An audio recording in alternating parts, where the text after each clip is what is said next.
This was the name of her talk. AI for creators, how to scale, monetize, and build wealth. What she was stressing was to join the AI creative community that she started. Some AI creative Yeah, of course. community. Join my club that I Join began. the club. Sounds like a scam. It does. I don't know if there's a membership. We didn't dive that deep. One-time membership fee of $600. Wait, really? Yeah. But then the twist. Okay. All right. Just say the twist. We want to say the twist. 9/11. And then the very end, they're like, did they say this movie is dedicated to? The first responders and people that lost their lives in 9/11. What the hell does that have to do with him? I said, I don't think they would like this movie. No. We all went just this past week to see the new F1 film starring Brad Pitt. There's other racing movies, and like they have the cars that are on the track are all CGI. Like Disney's cars. Disney Pixar's cars. Yeah, it takes me out of it. UYMI! What does that mean? Until you make it! Oh, okay, that's good. I actually felt a little hungover. I think I mixed my alcohol in the wrong order. Is that a myth or is that a truth?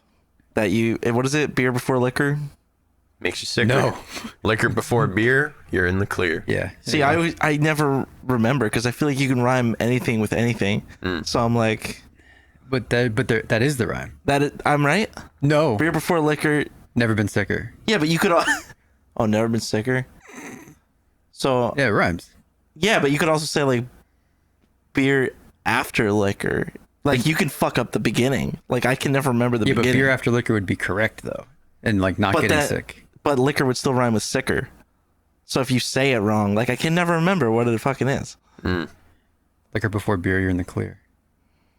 Yeah, but you could also say I think liquor it- after beer, you're in the clear. It depends. Like on I the can't person. remember the. Yeah, well, which as long one as is you right. do it right. But I don't know which one is right. The point is you drink. No. Well, yeah, well, no. The point is you drink it. You drink correctly. What am I supposed to do? You're supposed to have mixed drinks first. Okay. Open the night with mixed drinks and then close the night with beer. Okay, that makes sense. Yeah. Because you start a little harder and then you go softer. I guess. I don't know the reason exactly why. I just, We should clip this out. but all I know is that when I don't do it, I get a headache and have the alcohol poops the next day. Oh, cool. Well, I kind of have the alcohol poops the next day regardless of what We I don't drink. have to get into But Yeah, that's. I'll get a headache. If it's only beer or if it's only liquor or a mix, I'll experience that no matter Yeah, no what. matter what. But I did have a headache today because I did mix my shit. Yeah. I jumped back and forth between vodka, cranberry, beer, Yeah. rum and coke, beer, and I shouldn't have done that.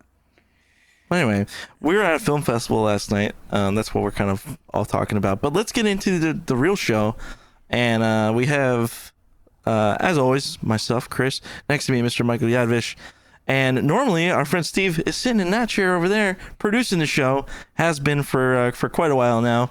But you've been doing so much shit with us lately that we wanted to have a discussion with just us. And, you know, kind of... The not have- boys. You're our guest, Steve. Thanks for today. having me. See, normally Mike and Chris will have very talented people who are in very interesting lines of work and are doing really fulfilling, cool stuff. But we couldn't find anybody like that, so we got me instead today. Steve is the most humble person in the world. He has many talents, including martial arts. He, you know, helped us on the choreography That's true. of our latest film, Exodus, and you know, during all of our lightsaber combat stuff. Has been slowly but surely learning everything to do with filmmaking. You know, is very interested in the video production world Video and things editing. like that. And you pick up shit quick, man. And look at this. Just last night, we're at this film festival, which you also helped on and did audio capture. Boom, I did. You know, boom operator, Sound technician, and sound engineer, boom Sure. operator. Yeah, so many names. yeah, and someone came up to you from a different team, or I forget who were you talking to? Two people. So I was talking to Ian, who was yes, part of our yeah. team, and then somebody had approached Mike asking him if he did sound. Told him he didn't, and then pointed him to me. Pointing Matt, into the right direction. Matt was from where? He's from the I think he's from the Freehold area or something. He's from Jersey. Anyway, lots of opportunities possibly coming up. People we talked to last night from the film festival. The Golden But Door Film Festival. Yes, the Golden Door Film Festival. But let's talk a little bit about the plan today, boys. We just did a little scheming about everything we want to talk about today. And things we want to talk about in this show are the Build B&H Expo that they do every year in New York City Javits Center. Huge convention similar to NAB, if anybody's ever heard of that. It's kind of an East Coast little version of that. A lot of camera companies get together. You know, they're showing their new technology, giving free seminars. We went to a bunch of cool talks there, me and Mike, and learned some things and met some people. We all went just this past week to see the new F1 film starring Brad Pitt. And, right. That caught me off guard. We were all super impressed with the direction of that film and had a really, really good time. It was great entertainment, but we all had some little nitpicks here and there that we're going to want to get into a little bit. So we'd love to give people listening maybe a quick overview of the film and then talk about some things that stood out to us. Spoilers. There are going to be spoilers. But it's fun to talk about. You know, you don't have to see the movie, I think, to understand a lot of the stuff that we're going to talk about. Almost Friday, very popular sketch group on YouTube that we've been big fans of for quite a while now. More specifically, Mike just got into a little bit of a situation where they got bought by another company, and so it's kind of one of those things where, you know, I don't even know how to summarize what we're going to talk about there. Maybe we'll just bring it up later. Quantity versus quality, creative freedom. I guess, yeah. Pressure. Anxiety. So a little bit about that, and then an update on our movie, which is slowly but surely coming to a finish line. Steve's helping us a little bit on the post-production end with that, and the post-production team has gotten bigger on Exodus in an effort to push it towards the finish line even quicker. We brought on some people for visual effects to help us get to the finish line on that. So that's the plan for today, boys.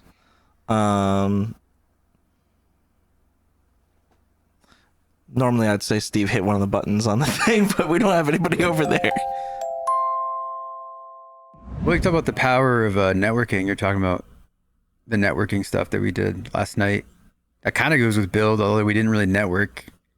It's actually difficult to network at Build. So, yeah. That was one of your complaints. Let me get into this real quick. When we went to a different networking event called NJ Film Expo, which was, I believe, the first one they've ever done. Yeah, it was. Since there's been a big push with NJ Film Commission, and you know, we heard from Vinny, you hear from everybody. Mm-hmm. The tax incentives from New Jersey, shows are starting to film here. More movies are starting to come to NJ. The expo is funded by the state.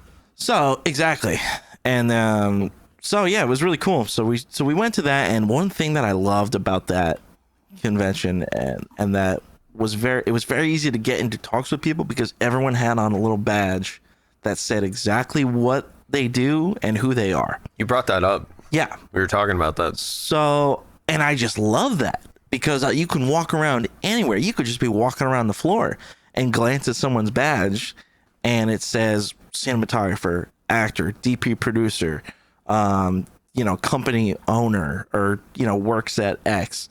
And it's just an instant conversation starter. And we did it on multiple occasions. You know, conversations don't always go anywhere, but you're just looking to talk to anybody and everybody, right? You never know who you're going to run into, who you're going to have a connection with.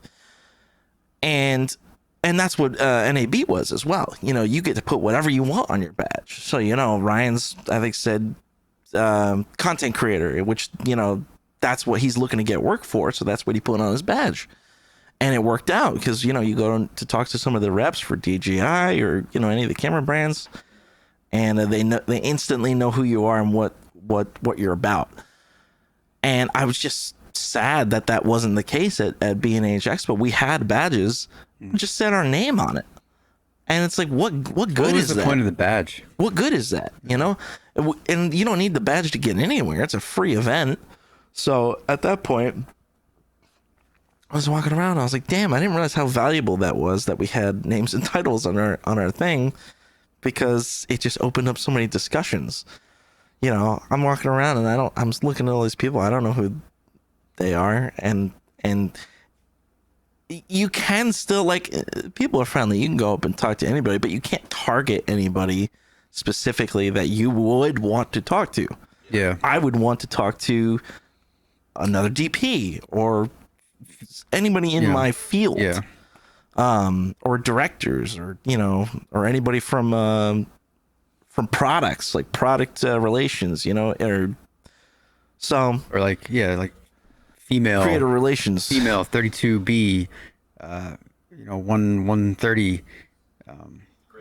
Any great cook. Yeah. You're Anything. talking about other stuff, but I'm talking about real things. No, that's what I was looking for. Anyway, I'm rambling now, but you get my point. I was wish, just like, man, it's just come on. Golden Door would have benefited from having something like that. And I had even brought up to Chris when we were all mingling about that. I wish, or not that I wish, but I was under the impression that we were going to be given at the door just a lanyard or something like Slap that. a sticker on me that says the fix. Yeah, or just a sticker That associates us with like the project. Because there's only 3 projects there. Yeah, that evening. So why not just Yeah, and separate? everybody has the program. Everybody knows so why what not just films are separate? showing. Oh, who are you here for? And then Are you here that's for the when, dial, the fix, or 9/11? And then just slap that badge on. Just slap Yeah. a sticker on. Yeah. just it makes it easier, more efficient. You skip that identifying phase of trying to figure out who or what it is that I'm talking to. Oh, that's the fix team. I mean, I or think- that's the yeah. dial team. In or, the context of what the other did night, you do on the project? Were you involved in the project? Yeah. Because it's friends. Sure. Friends go, family go, so you don't know who's who. Yeah. You could be. Oh, were you completely- involved in the movie? No. Okay, you don't get a sticker. Okay. Yeah, and then I also, no offense, don't really want to talk to you. That's fine. They're not. Well, they don't expect. Why would they even Why would expect they- it? Yeah. No, Anyway. exactly. Yeah. It's nothing against you personally. It's just like here to know. Well, it would help the film. Yeah, it would help the film people like connect with each other. Yeah. That's kind of the whole What was point it? for me. Well, we did. We went to a mixer technically one time. Oops, I don't. Yes. Get in Steve's camera. We went to a mixer one time where they sort of did that. At the door, they had Yeah. different color stickers, and you had to write your name, and you had to write. You got a different. You picked from like 4 or 5 categories, and your color was associated with one of those categories: actor, or like director, producer, or writer, or I don't know. I forget what the categories were. Something like that. And then you slap the sticker on you. It has your name on it, and you're associated with the color, so you can walk around and just at a glance see everybody's color and know what it is that they do. You could write it in yourself. So like what, so easy. For something to be around for that many years as well, too. Yeah, 14 years. Surely somebody must have suggested that at some point or another. Yeah, especially when they do movies in shorter blocks. Like they're not screening 50 movies at the same time, all back to back to back, and you're having 200 people there or something like that. Like there was barely 100 people there. If there was 100. Well, anyway, the award ceremony for the film festival that we were at last night was kind of like a 3-day thing. The awards are going on tonight, and the movie that we helped make is nominated for best. short film. so we're looking forward to that. Maybe we'll get the results in during this show. Who knows? Final cut was great. Very much enjoyed it. Great job, Anthony, with the edit. Yeah, it's a movie it's one of those movies that really came together in the edit. Especially because of like issues on set, issues with like sticking to the script, having to make changes to the script while we were shooting the movie. But then making sure we had enough pieces that you can make a movie out of. That was one of the things that Anthony was stressing when we were there. Like, let's make sure we have enough stuff that we can actually make a movie. And here's the shots that we need to do that to make the movie, in his opinion. And then that's what we did. And then we're like, all right, hopefully that's enough. Hopefully that'll come out good. And then, yeah, he spent, the movie was in post-production for a year. Mm-hmm. Yeah. So yeah, it took a year to put together, essentially. The lighting was just so good. You guys really we had great talked job about with it the a while lighting. ago on a different show, but this was a project that me and Mike got involved in through friends of a friend or something like that, and the whole thing was a wild idea, and I was like, great. I only do shit when it's like crazy and like interesting, not you know. So we took on the project because it was interesting and there were some good opportunities for us to switch roles, because normally I'm behind the camera and Mike's helping with other stuff or just acting. Yeah. So, as Mike's been looking to do more camera stuff, he was like, can you be my gaffer? And that's something that I had never really done before, even though we both know both sides of the coin on that kind of thing. And we both had a fabulous time working with each other in that way. Yeah. And created something really, really good looking that everybody absolutely is in love with from a lighting standpoint, from a cinematography direction standpoint. So it's like, cool, we can do shit that way too now. Little reversal, a little role play. Yeah, and it was That worked. Yeah, no, that was was fun. It was a sick set. We got to do a lot of fun lighting stuff, and yeah, I can't wait to show it to more people. When do we get to? When does that go out of the festival? Like, are they submitting it to more festivals? Yeah, we actually, So it's not going to be public for a while, then, right? there'll be a festival in the winter, is what they mentioned to us last night. The winter film fest, it's something like that. It's in New York City. That's the next one that we could attend. And then hopefully they do submit to, I think they wanted to submit to Tribeca again as like the early bird submission, and maybe do that next year. I don't know how. I mean, I guess you could do a festival run for like a while. I guess. It's just fun. Yeah, it's funny. That's the way it goes, man. It's the standard stuff that like you could just be in the festival circuit for so long, and it's like only gets shown at the festivals. I mean, you guys submitted Mancow to a festival well, it's somewhat different recently rules, that we I went think. to, Different rules for different. and that was done many years prior. Well, see, that's the thing is like, Well, 9/11 movie was done during COVID. That's what he kept saying. Oh, like, really? Yeah, he's like, yeah. they're having COVID production issues. So that movie was shot in 2020, 2021. And it's 5 years later. He's still pushing it around. I know I've seen some competitions or festivals on Film Freeway that say like that your movie has to be made in the past 2 to 3 years or something like that. I guess some don't care. It's just like, if it's good, it's good. Yeah. Some of them also say like, oh, well, if they're big, they're like, your movie can't be anywhere else. Or it can't. They lock you in. Yeah, they lock you in, or it can't be streaming anywhere. It can't be on YouTube. It can't be online anywhere. Like, they want more exclusivity Yeah. of it. Not that you can't submit it to other festivals, but just that it can't exist in the public. So yeah, I don't know. It depends but what their that's goals. like, yeah, It depends what their goals are with the project. If they want to make it into a feature, if they want to sell the short film to like I don't know, get it on Amazon or something, because Amazon has short films, Netflix has short films. You'd have to go through the festival circuit, I suppose, and like try to get notoriety to the movie. I guess that helps your chances of distribution. Not totally sure how that stuff works. What are you doing on your phone over there? What are you doing? well, that's about it for the. I'm just trying to think if there's really anything to talk about the film festival. It's not really, man. It was interesting. It's difficult because everything that's being shown there isn't Right. widely available. Yeah. And you don't want to provide critical feedback on other people's projects. Well, okay, so I'll say we've sat through, what is it? We've never really been to many film festivals, but what we have done was competition. We've done a lot of competition stuff. CMF, SaberComp, and then some other online stuff. But I specifically CMF and SaberComp because they're ones that you can sit there and watch, and you're watching with other people. Right? So you have that nervous feeling when you're watching other people's projects, and you're seeing the responses, the audience responses to that project, and then yours is coming up, and yours starts playing, and you're just sitting there judging your own project, and then hoping that everybody enjoys it as much as they enjoyed the other ones, and then you're just sitting there. You're nervous about how the audience is going to respond. Are the jokes going to land? Is this going to hit, or whatever it is. So it was interesting because I've never done that through the perspective of like, oh, I shot this movie. So I guess it was cool seeing the movie that came before, and then seeing ours, and then seeing the movie that came after. I wish there was more movies that I got to see.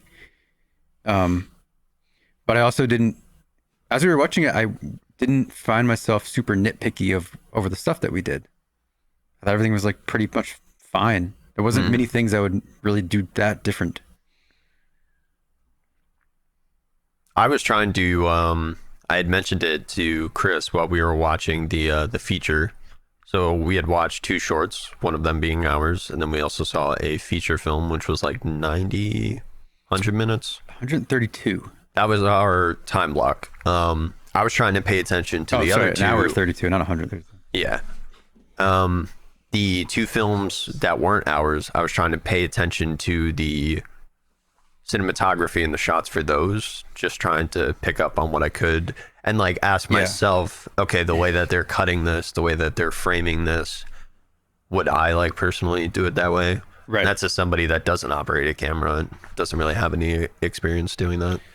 I thought in the first movie, I didn't really have issues with any of the framing. I thought the color grade and some of the lighting was very crunchy and contrasty, but like not an appeasing way sometimes. I wasn't a huge fan of the color grade and the crunchiness of the first movie. I did like the first movie better than the feature. Oh, yeah. Well, yeah. Yeah. Wow, we could get into specifics with We don't have that, to. but I don't think we can. Just refer to them as the short and the feature. Yeah, it's hard to, You know? No titles, Yeah. no names. well, it's just hard to visualize. Like, Yeah. Right. if you don't know what we're talking about. I mean, the genres are different, Yeah. but still, and you could tell. Also, I was able to pick up that the feature was shot on anamorphic lenses. I was able to tell by the lens flare and the bokeh, it was oval. It was like, okay, they rented anamorphic lenses. They spent money to rent like nice gear, and then apply that gear in really boring, uninteresting ways. Yeah. Which is very common and always very mind blowing of like the thought and intention that goes into, and the lack of lighting and the lack of like understanding I mean, lighting at all, yeah. and Chris, interesting I framing. thought hit the nail on the head. It What did I say? felt almost like a TV show. A little bit. Oh, yeah. Yeah, a little bit. A lot of stuff literally and figuratively felt flat on it. Yeah. Yeah, TV shows, it's flatness and then a lot of medium take. A lot of medium framings. Right. There was one moment that really stuck out to me that I mentioned to Chris while we were watching it. There was like dialogue back and forth between two characters, and it was a very tight angle on these two characters individually, and it was just cutting back and forth between them as they're exchanging lines. And then in my mind, I'm like, wouldn't this be better if you had just pulled out to have them both in frame, just naturally having this dialogue in like a single continuous take rather than doing, because that felt very TV-ish with it just cutting blah blah blah blah blah, cut blah blah blah blah blah, Well, cut blah blah blah blah blah. Yeah, you just cut to the person that's talking, right? Yeah. That's pretty much what it is. It's like a video game almost. Yeah. I think that's very soap opera like, very amateur, just amateur editing. It's not how you cut a dialogue scene. Just cut to the person that talks. I don't know. It's your turn. Now it's my turn. It's your turn. Now it's my turn. Yeah, like, yeah. like, come on. But I mean, also like this, it was just slow, and like the story wasn't really doing anything for anybody. It was very slice of life, but without. But then the twist. Okay, all right, just say the twist. We want to say the twist. 9/11. Okay, so you go through 45 minutes of this movie of like them slowly building up these relationships. You have no idea where shit's going. It's like there's a little bit of character interactions, and they're building up a little bit of stuff, but not really. It feels very like you can't really tell where it's going.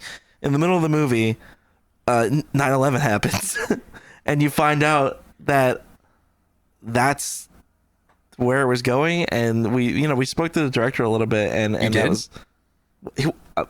I'm saying we as like the audience. The director spoke to the audience. I'm sorry, about the intention of the film, and that's what it was supposed to be. Normal people in a small neighborhood and what their experience was with 9/11 and how it kind of threw them for a loop in their own little life. But we didn't really think it delivered on that. Well, they used a lot of real documented footage from 9/11. However, which is fine. However, it was a lot. They used it, I think, too much, to the point where it started to disconnect from the characters of the story, because they also positioned the characters of the story essentially on the outskirts. Like he's in New York City, but he's on the very far outskirts across a river from where 9/11 happened. Just a pure spectator. Yeah, pure spectator. And he said it's not enough to bear witness. That was one of the things in the movie that stuck out. Remember? However, my point is they showed a lot of like footage of 9/11 me, on man. the ground, the perspective, what it was like being so close to the incident. None of the characters were that close. He wasn't that close. These are not his experiences. I didn't understand. It felt very disjointed and disconnected from the characters of the story that he was trying to tell. Just overplayed the 9/11 footage and played it up with the perspective that the character was not having. So, And then the character also didn't have the perspective either that was very distinctly different from those that have experienced it, which is those that bought into the aftermath of that to go engage in combat overseas. he kept like talking about Wasn't a it, part of that sort either. of, but like he wasn't a part of it. Yeah, because did you see American Sniper? Yes. Because that had Yes. that happened, the 9/11, and then he was like, I'm going to enlist. yeah, he like immediately went. So this was So- not that at all. He was essentially, I say just he, pretty much all the characters involved were as much of a third party as you could possibly be. Yeah. Oh But yeah. It was almost like they were being portrayed as if they were, Deeply involved somehow, or yeah. he like somebody that he used to go. The guy is. I thought he was like in his 30s, like the main character. So somebody that he went to high school with 20 years ago passed away in 9/11, and that was like it became like a plot device to motivate the. I don't. What that was his connection to it is somebody he went to high school with 20 years ago. You couldn't have made a more personal story. It felt Now I'm just ranting. Well, that's what I think is very disjointed. I was trying to understand what the director was talking about in relation to exactly that. This was fictional. Like, It's not based on real it people. sounded to me very much like that's what he wanted, was someone that was not connected with it but was still in the vicinity of it. So I was like, so it's just boring then. You're right. There was basically I couldn't get it. I the don't know. stakes were the personal stakes of the character were so low, and he just kept saying, really what it was. "I'm going to do something about it. You're going to see me in the news."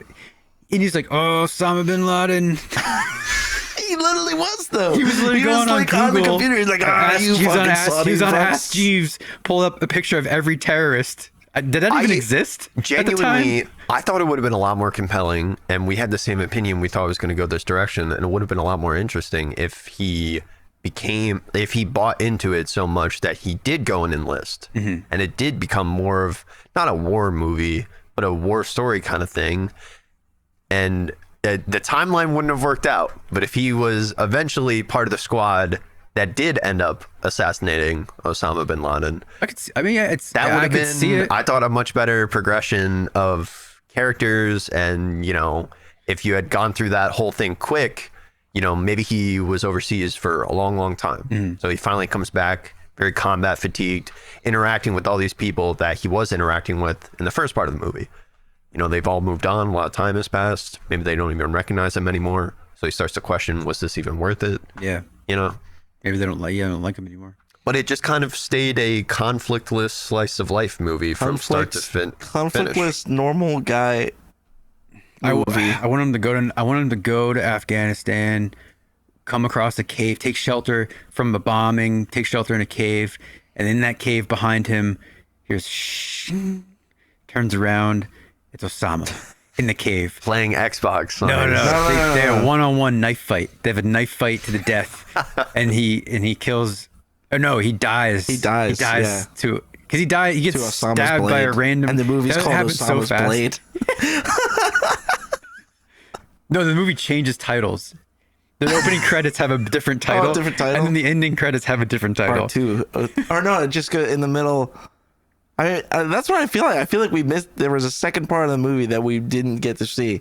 Just the. And we, Oh no, he died. So it's over.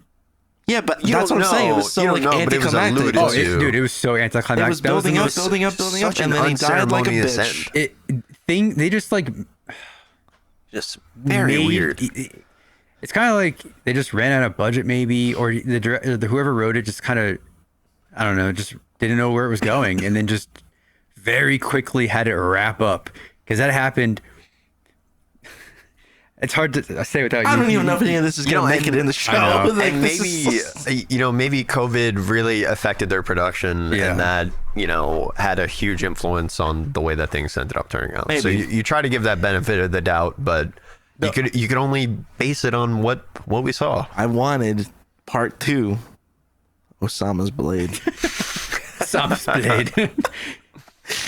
And then the very end, they're like, did they say this movie is dedicated to or in honor of all of the first responders and people that lost their lives in 9/11? What the hell does that have to do with him? And I said, I don't think they would like this movie. No. I don't think they would want that in there. It didn't do them justice like at all. Not talking about anything like. Anyway, they did a great job. Yeah.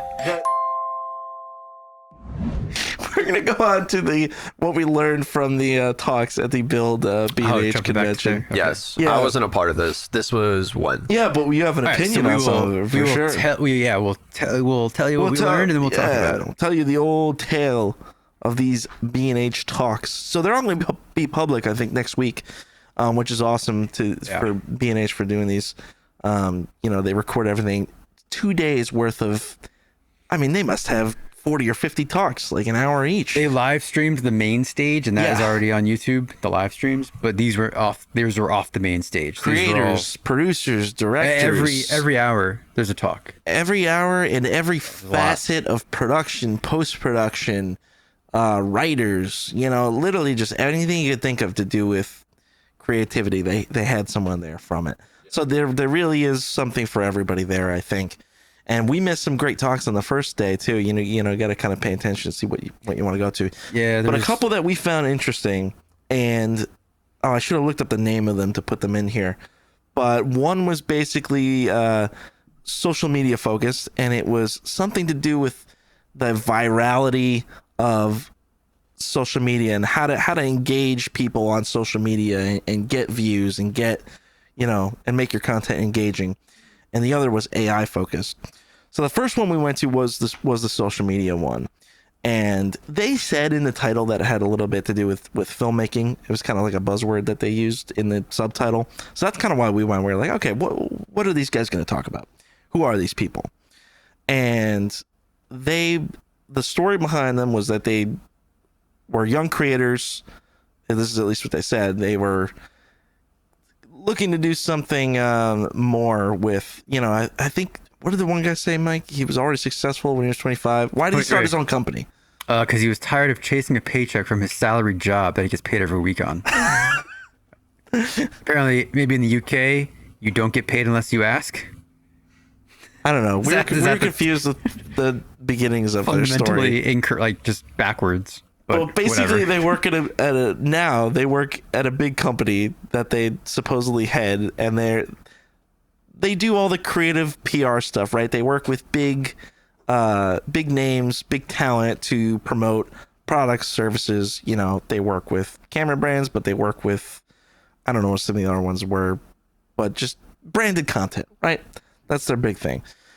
And they put together a presentation to kind of, I like their presentation. It was very good. The whole thing was basically not gatekeeping why their content works, and they want to share their formula for why things work. Now, immediately, my bullshit meters were going off because it sounds exactly like those stupid ads you get of directed at content producers. Is I could show you my formula for how to get a viral video. Here's how I'm making $40,000 a week. That kind of shit. Working only on my phone. Sign up now for the free seminar or whatever. So that's kind of what, I think we were looking at each other like, what are these guys going to fucking say? But they wound up saying some pretty good stuff that Mike's actually put into practice already on some projects trying to get some more work. So tell us a little bit, Nickel. Because you remember them better because you looked it up and I didn't. Yeah. You want to know about them more? You want to know about this? You want to know about their process? What was their formula? What were their main points? So their main points was trying to cut through the noise of social media, and they gave some statistics that were more or less real. Actually, the one statistic that they gave was actually incorrect. The 14 what was it? They said 14 billion hours of content, video content, is uploaded to social media every day. Yeah. That's incorrect. I fact checked that one. That's actually not true. I would imagine it's not even remotely close to that. So the number 14 billion is a true figure, but it's not tied exactly. They kind of twist it. I could see watch time. It's You want me to look it up? Yeah, look it up again. They actually yeah. It's twisted. I forget how. God damn it. Forget. What they said, it's not true. They twisted it. I would believe 14 billion Was it- hours of watch time on social media every day. The number 14 billion accounts likely refers to the total estimated annual payment that Google and Facebook are believed to owe the United States news outlet for content. That's not right. That's a different topic entirely. There's a some kind of fact check data thing that I found that has all the statistics. And from there, I saw that 2.6 million videos are uploaded to YouTube every single day. Okay. Just YouTube alone. So it doesn't include anything else. So 2.6 million videos uploaded to YouTube every single day. This might be it. 14 billion hours consuming content on social media platforms every day. Yeah. So it's Watch time. It's watch time. It's not uploads. Yes, that makes sense. They said it was uploads. Yeah. They said They 14 said it was- billion videos, or 14 billion hours worth of content is uploaded to social media every single day, and it would take a person over 1 million years to watch it all. Like one day. 1 day worth of content. That's not true. It's 14 billion hours watch time per day. Right? That's what it was. That's what it is. That's what it says. Yeah. I mean, still, Refers to time spent consuming content. which is still crazy, insane. not necessarily the volume content uploaded. Yes, that's where it was a little twisted. However, the point still kind of remains. It's still high volume. The idea was that you're trying to cut through the noise and try, how do you stand out when there's so much content being uploaded and viewed. No, uploaded. 2.6 million videos are uploaded to YouTube It's every the same single day. thing. It's the same shit.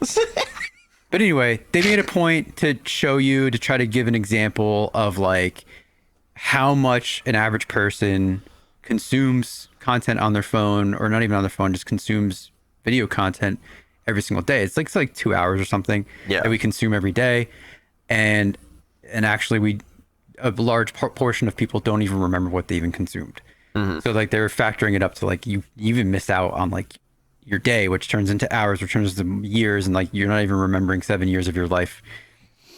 I don't know, trying to get big with it, but whatever.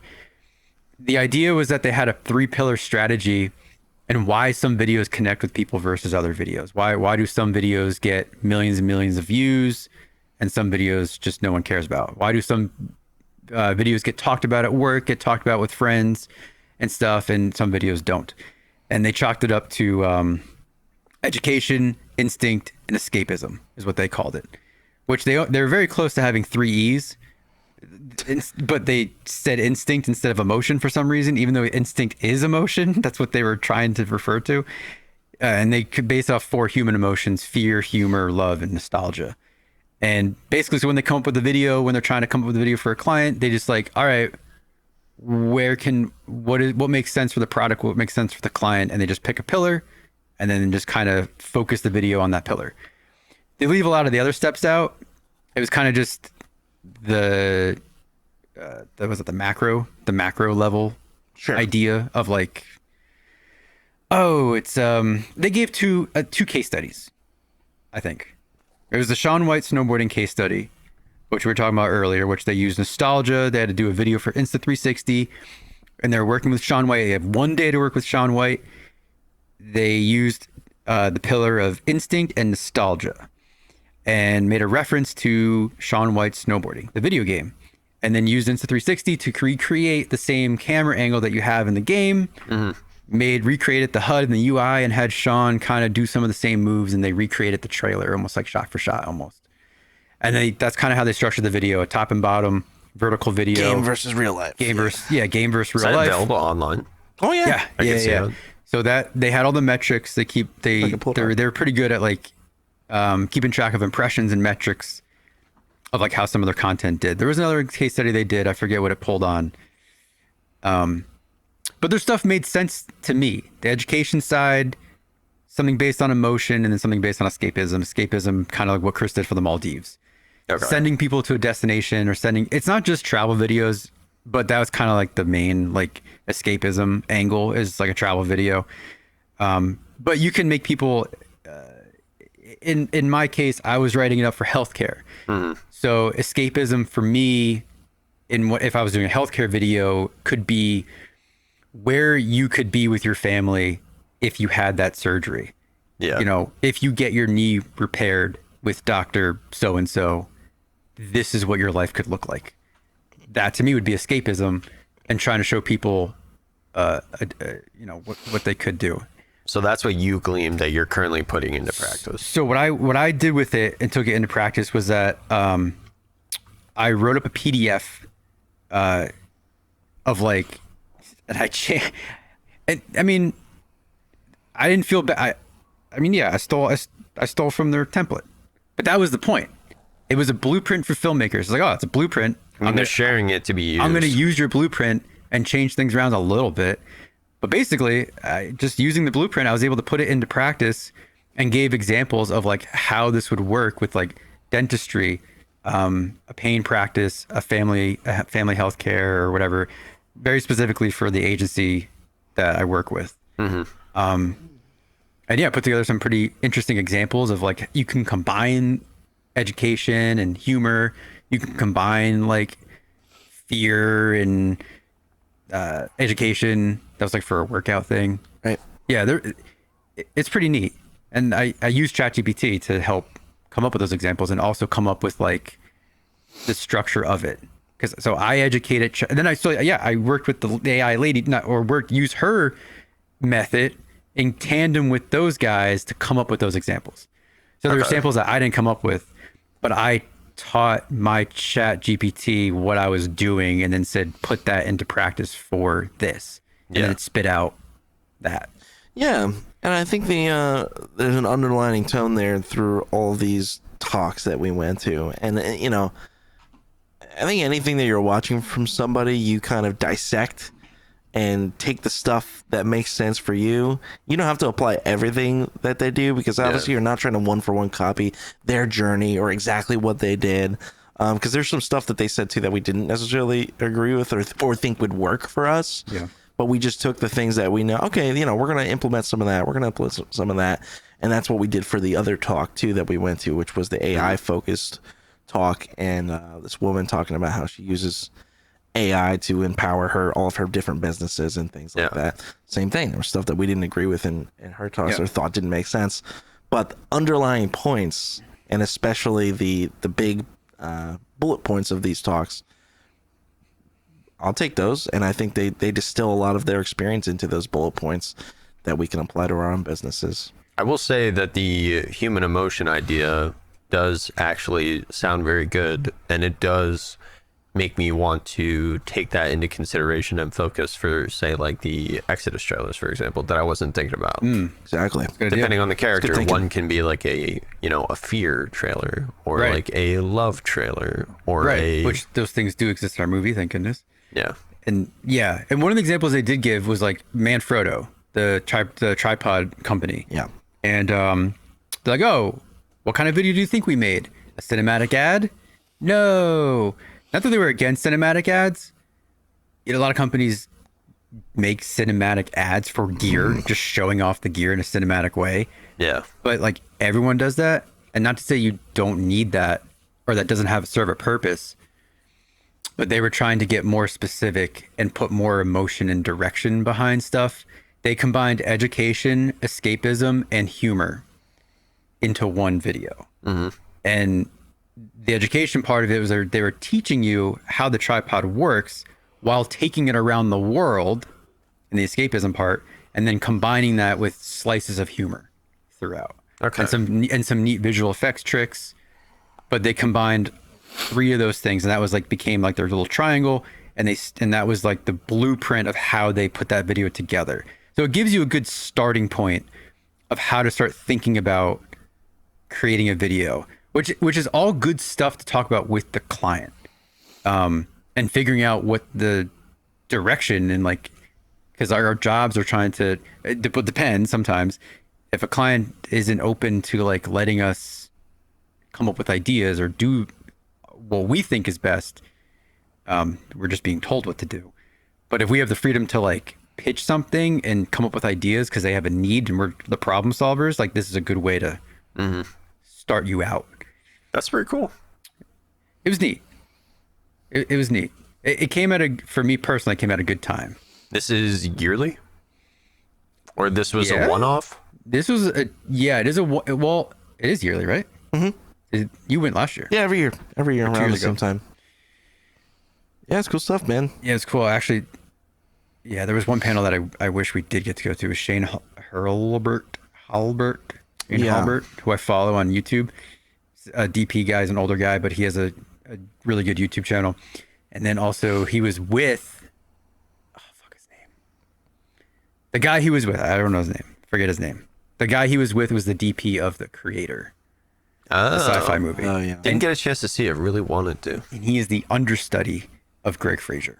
Gotcha. So he worked with Greg on the movie, but Greg didn't shoot the movie. This guy did. But he is an understudy of Greg.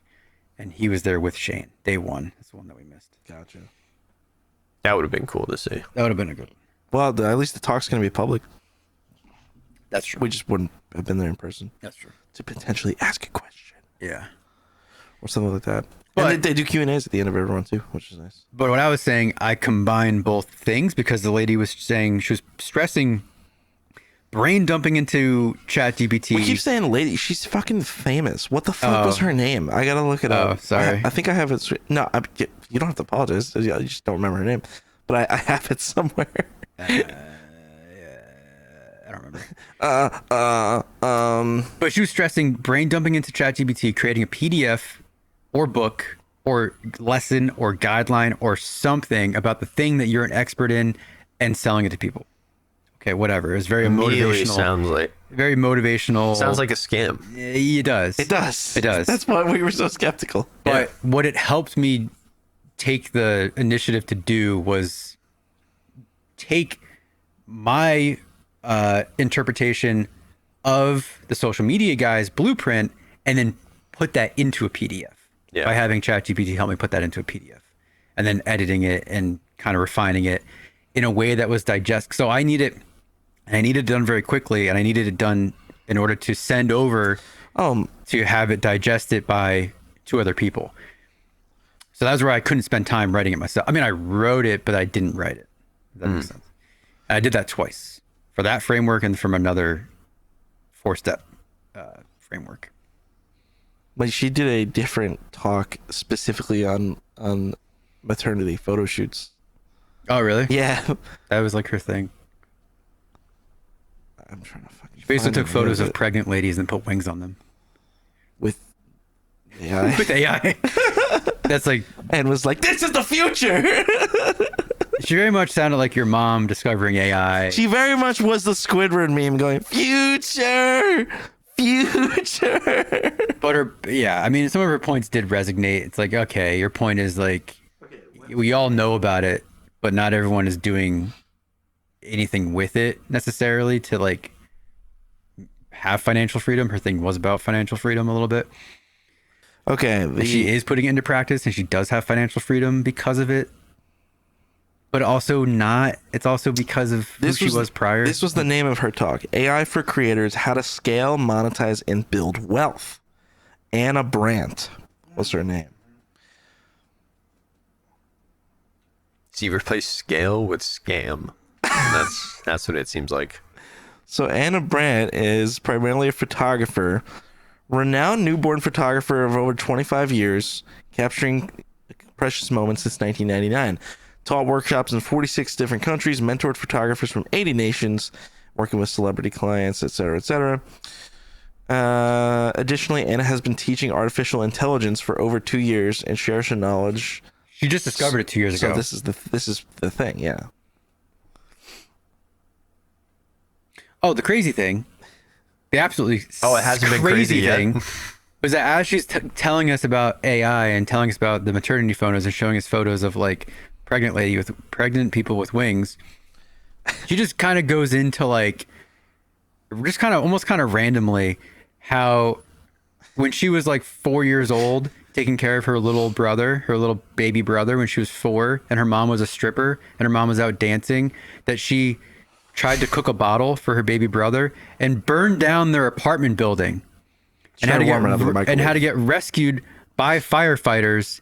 Her and her brother made it out, and she burned down a whole building, then got left on the street by her mom, just left, and then had to go through foster care system, and then got adopted by like a Swedish family or something. And she just goes off on this tangent while she's just talking goes about off on whatever. this tangent and then goes right back into the AI. No mention Oh my God. of like how severe this building fire was and if she murdered anybody. I was starting to zone out during the talk, and then We didn't even have that time. perked my ears up when she said, "I almost killed my whole family," and I was like, "What? What? I thought we were talking about AI." We didn't even have time to like look at each other to process what the fuck she was just talked about, because she talks very, very She's fast. one of those people that goes a mile a minute, and I think, and one of her points was that she kept saying, she's like, anybody can do what I do. Anybody can do what I do. I'm not special. I'm not important. And I was like, dude, I do not think anybody could do what you do because you are on amphetamines. Yeah. Like, wild personality. Just and everything- wild ambition. And I think, I mean, that's a little bit of what I took away and what I've kind of already knew too, is that the people that are faster and that just don't give a shit and that just like it's almost like the will is more important than the skills, you know? Sure. And I've kind of Yeah. always known that. It's another version of like the loudest people on social media aren't the most talented people. The most successful people in the world aren't the most talented people. Yeah. It's another version of that. In a way. And, Yeah, Tim Tebow too. Tim Tebow had good work ethic, but he's not good as a quarterback. Right. But he made it pretty far. Well, why do you think that was? Wait, I'm confused. What are you saying? His willingness to work. Sure. But didn't exactly get where he wanted he to had go. flashes of greatness. Well, Did have flashes of no, greatness. there's no guarantee that that's going to make you good, but it does get you in the spotlight, I think, more often, just because of He was really good at putting yourself marketing out there himself. more. Yeah, he still is. And building a brand, yeah. Yeah, his brand So is anyway, that was just- kind of part of what I took Not a away. single thing that you guys have said about this woman makes her seem legitimate or We like didn't you like would her, want to but we listen liked to her her. points. Everything about that just screams scam to me. Buy my book. Buy my book for $180 that'll teach you how to do what I do. So what she was stressing was to join the AI creative community that she started. Some AI creative Yeah, of course. community. Join my club that I Join began. the club. I don't know if there's a membership. We didn't dive that deep. I mean, there might be. I think there is. I'm on the website right now. Oh, really? It all sounds Might like be. bullshit, man. The 2 books she created, one had to do with photography. I don't know if the other one did. Children. Yeah, I don't know if it had to do with photography. Let's at go all. join Or the maybe they AI both did. community. One had to do with photography. One had to do with AI. Join us online. One-time membership fee of $600. Wait, really? Yeah. Oh, well, there we go. All right. Sign up now. I'm telling you, dude. And it's always these people like what you're describing that they're so eccentric. Very. So like, I'm constantly doing something, you know. I break up my 24-hour day into 6-hour days. That way I'm doing by the time you've had a week, I've already done a month worth of stuff. You're bringing it all back. That's exactly what she sounded like. Yeah. I was in Scotland 2 days ago, and I'm going to be in India next week. Yeah. I have no You time. know the I don't even type. know where I am. I don't know what day it is. I roll my eyes at these kinds of people. Yeah, that's what she was. Well, But the point still stands. And Some of her points were still, well, the ones that we liked, and I guess. Well, the one thing, I think the first thing that I said after was basically what I've said already. But what are your guys' thoughts on, in relation to, so her thing was finding a niche too, right? Yeah. You got to be doing something with your content that nobody else is doing. We already kind of know that. But her emphasis on that was that being fast and the first to do it is more important than doing it well. disagree entirely. That's kind of what her whole vibe was, though. Yeah. What was the other thing I just said? It all niche, goes build a towards that. It's just fuck it, do it, be first, and get to it quickly. And then Being first as an will not artist- benefit you. As an artist, and it's the same thing with the advertising stuff, man. It's like, as an artist, you kind of are like, that freaks me out, because that's not what I want to do. But that's not what makes. Do you know who being first benefits the most? What do you think? Those who come after you, because they learn from you. They learn how to differentiate and how to improve upon the things that you didn't do correctly because you rushed to be there first and you didn't do it the best. It's always those who come after who can innovate that always do it the best. It could depend. It could depend. Being first benefits the thing itself and the ones that come after you, but it doesn't benefit you being first. Well, as I'm saying this, I'm reminded of. I mean, there's good examples of that. There's like MySpace, then Facebook. But there were things that came before MySpace and Facebook. What came before MySpace? I don't know. I thought MySpace was first. Friendster. There was something. Yeah. Finster actually did Friendster. come. Friendster, I'm sorry. Yeah, I got you. Friendster was before yeah. MySpace? Yes. And it's the same thing. They, Right, so, well, I'm they saying to your- innovate and they learn Right, I'm saying based off of what was there first. To your point, Facebook. Yeah. And came Facebook third, started as a Harvard only thing. Yeah. Right. And then it expanded from there. But still, based on two things that came before. You know, remember Vine? That was the first thing that had like the short form content. And now right? TikTok. 7 seconds. And now TikTok is... YouTube Shorts, Instagram Reels, Yeah. TikTok. Which are funny enough Vine getting was longer. first. Vine died. Right. Everything else that came after it now is worth huge. more than Vine was when it was Yeah. existed. Yeah, by orders of magnitude. Right. Being first is not Well, I mean, the best. is that not to say I wouldn't totally discount, like, I'm sure Vine, the guys who made Vine are happy. Like, they made millions of dollars. I don't know what know? happened to it. Was it bought out and then it died, so they got a fat think it was paycheck, bought out. or did it die because they couldn't figure out how to monetize it? So maybe it didn't work out for those guys. I don't know.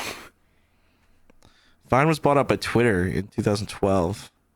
For how much? Before Vine was launched, Twitter acquired the short-form video app for a reported $30 million.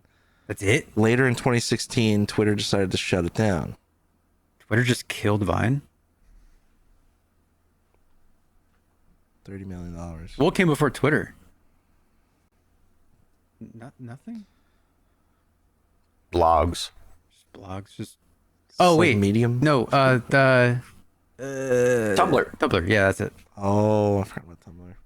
Everyone. That got shut down too, right? That got bought Is out. that and shut gone? down? No, I think didn't Tumblr start announced that they were putting a ban on like sexual Right, they content. shut themselves and down. that honestly killed it.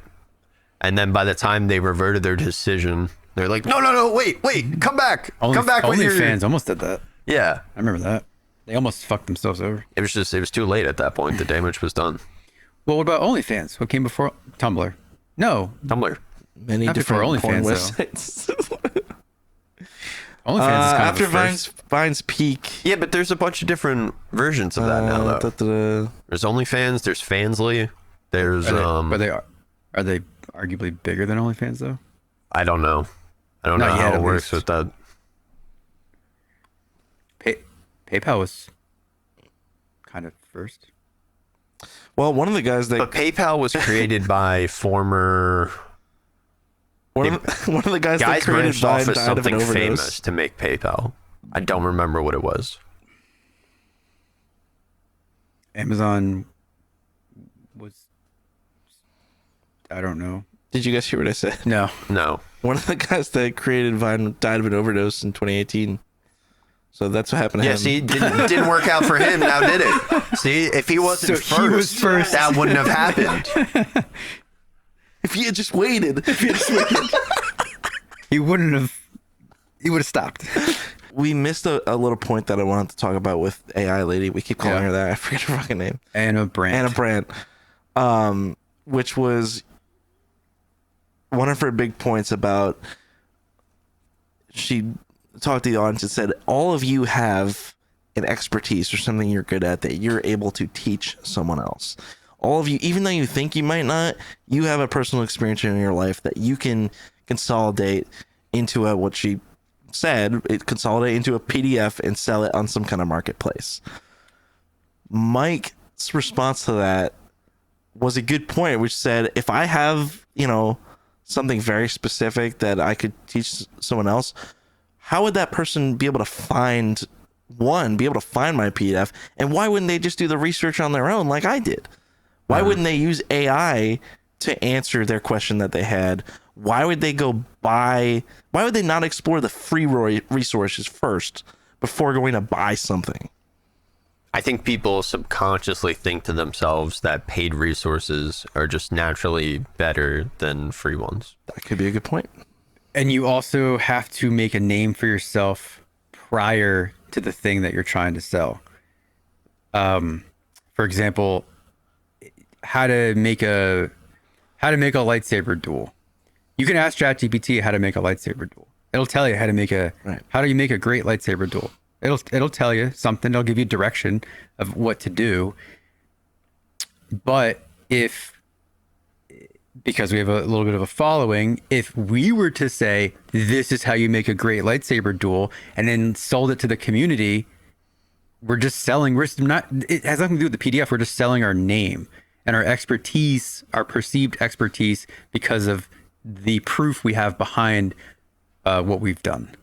There's a certain bit of accolade behind it. I mean, I don't know. It's like reading a book by someone with a PhD. Well, I'm just saying that's her point. It would be. Well, I guess I'm saying that's the part she left out.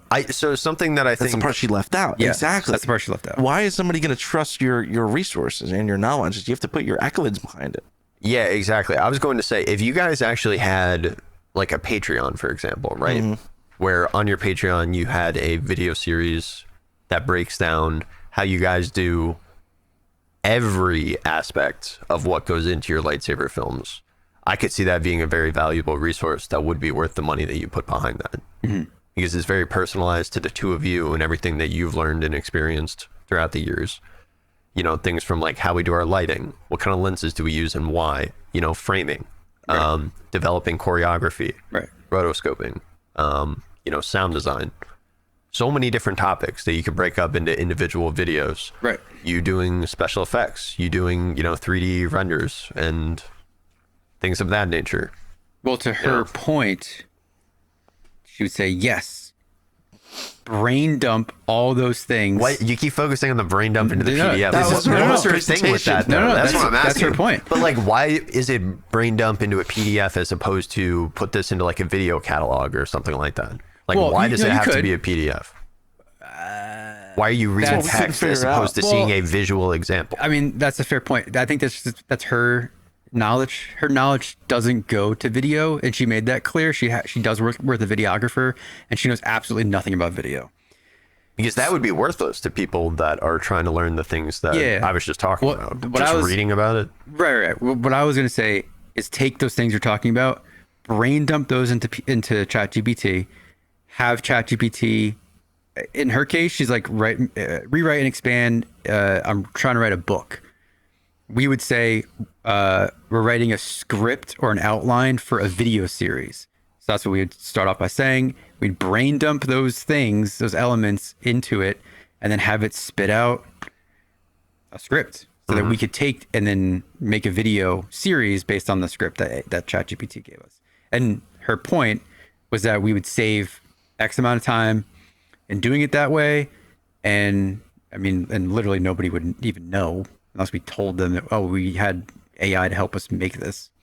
You wouldn't even know. I already do that to some regard. Like I mean, this is a little bit off topic, but I've been doing that with our meetings, transcribing our meetings and then throwing it into AI and then giving us back a condensed version of what we needed to talk about.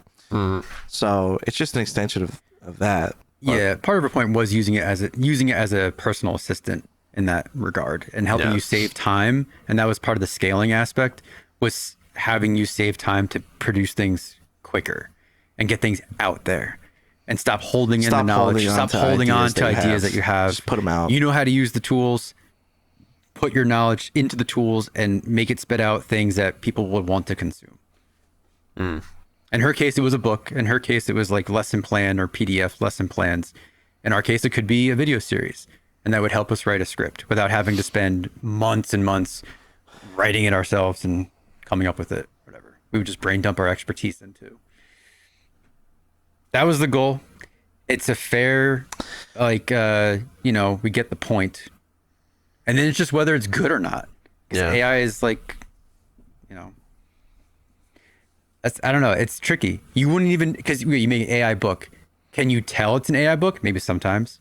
But also, it just may be a shitty book. And then you just don't read it because it's a shitty book. Yeah. So it's like, but did it matter to you that it was AI or not? No, it just mattered that it was garbage. But you might read something that was good and like, yeah, no, it was good. Oh, that was written by AI. Oh, okay. Well, it's still distilled the person's knowledge. It's still the Like- person's knowledge. It is. It's the same thing as having a ghostwriter do it for you. They might not have, I don't mean literally the same thing, but it's the processes is still the same. Like it's Yeah. still the person's thoughts. They're just translated differently. If it's bad, it's bad. And if it's good, it's good. Yeah, and if it's bad, then just means the person. I don't know. Ideas are We're- bad. I think we're moving into a territory where what people do want to know is this AI art? Is this made with AI? Right. Or is this genuine and authentic and real? And that is a good distinction and a good selling point, and that does matter. But there is some gray area where like it sometimes doesn't matter. Yeah. And I guess we I don't know. Her point was embrace it or die, too. Embrace it, like use it for good, use it for your shit. It's not going to replace you. That's what she said. And use it for your shit and do it now while you can. Don't fall behind. Yeah, don't fall behind. I think we've talked about that up the butt and around the corner. I've never said that before. I haven't said We'll that be since I right- was little. We'll be right back after a message from our sponsor. Red Bull. It gives you wings. What else did we do over the last couple of eventful days, guys? We saw a movie.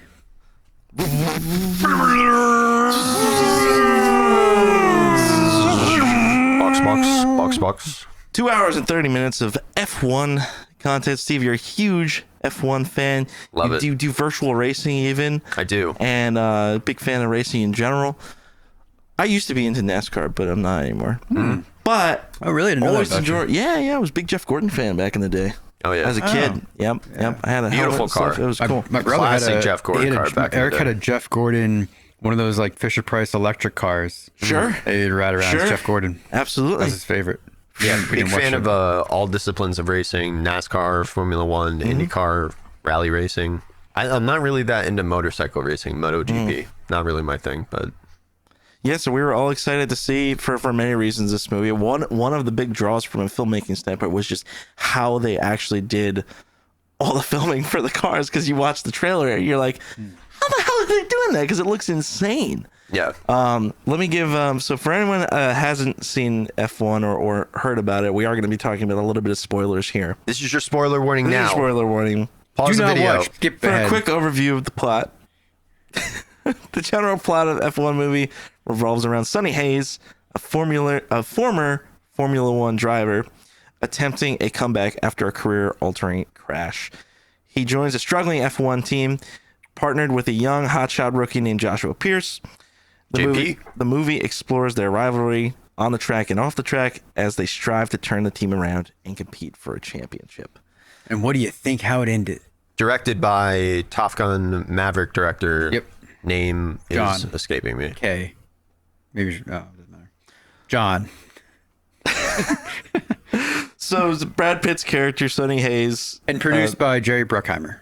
yes, And that's very Lewis important. Hamilton. Oh yeah, Lewis Hamilton.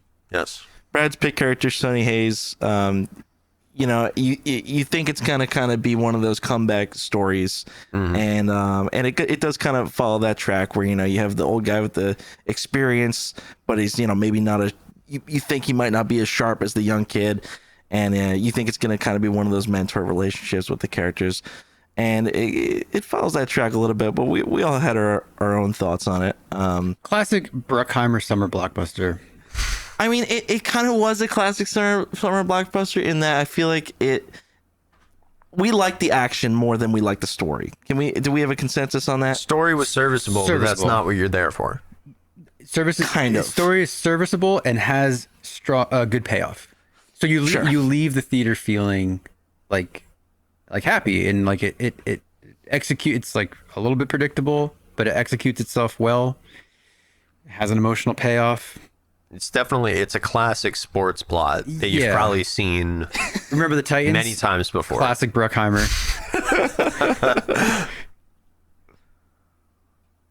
Do you guys think there were any missed opportunities in the film or things that you wish you would have seen more of? Yes. And I know that there were things that they cut that I saw on social media videos that I know that they shot. Is this relating to the racing scenes? Some of it, yes. Okay, because the one that you said when we walked out of the theater is that you wanted even more racing. I did. And which I think there was about 40 minutes, would we say, of racing scenes in the movie. And I know there has to Somebody be threw out a more number out that there. was like, I forget what it was. I know there has to be longer shots out there. It's not even that I necessarily wanted more. I just wanted them to hold on the shots for just a little bit longer. Let me just sit in those beautiful sounds and those beautiful sights just that little bit longer. So the one thing I think the movie thrived on, and I was absolutely locked in during the racing scenes, was the unique POV angles of the Yes. drivers. And you're seeing a racetrack like you've never seen it before. And it's so true, man. You feel like you're in that driver's seat and giving you a real sense of what it's like to take those turns. Yeah. And the car mounted cameras and oh man, just so much combined with the editing. Oh, I can't say enough about the editing was of very this good. film. Very good.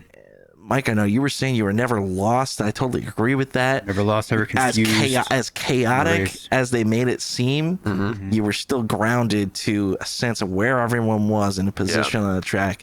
Great job of the pacing of each race. Of, Yeah. you know, The video game like graphical overlay of the Yes. track. Like it was so helpful. that was great It was stuff. so Yeah, great. they gave you the little, Mario Kart. You have the little. and then like them moving up on And the that's, position. I mean, that's genuine. That's authentic. Sure.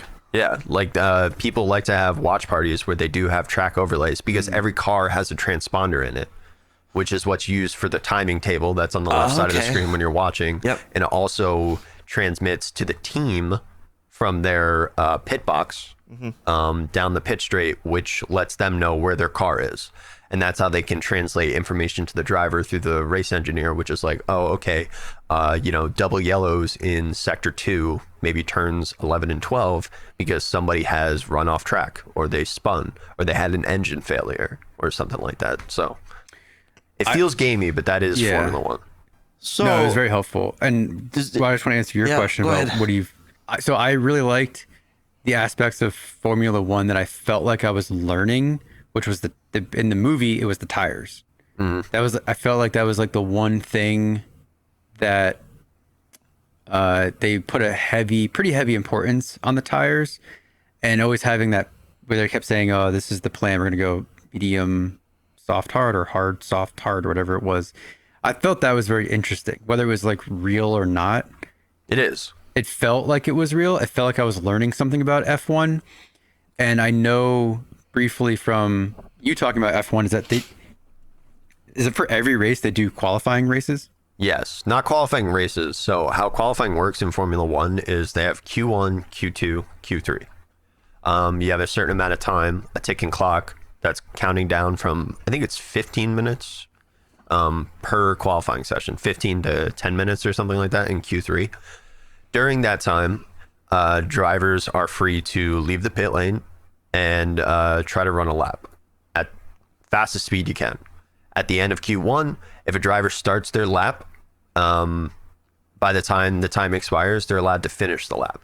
So it's always in a driver's best interest to finish your lap as late as possible into qualifying because the track gets rubbered in.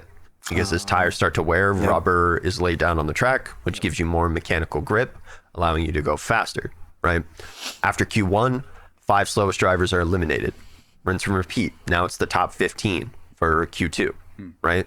wow. So they actually go for a while. Yeah, so they have 3 sessions. After Q2, the next 5 drivers are eliminated. So you have the top 10 for Q3. And then wherever you are on the timing table, whether you are eliminated or whether you're in Q3 and that's just the final 10, that's where you start for the race. And they didn't feature qualifying at all in the F1 movie. They referred to it a couple of times saying, we're starting at the back because we qualified like shit. But it did end up being very relevant right at the very end because there's a thing in Formula One where if you make it to Q3, you are given an extra set of soft tires to use for qualifying. Yeah, to try there's to a help little you get little piece of info they slipped position. in that movie. Yeah. Yes.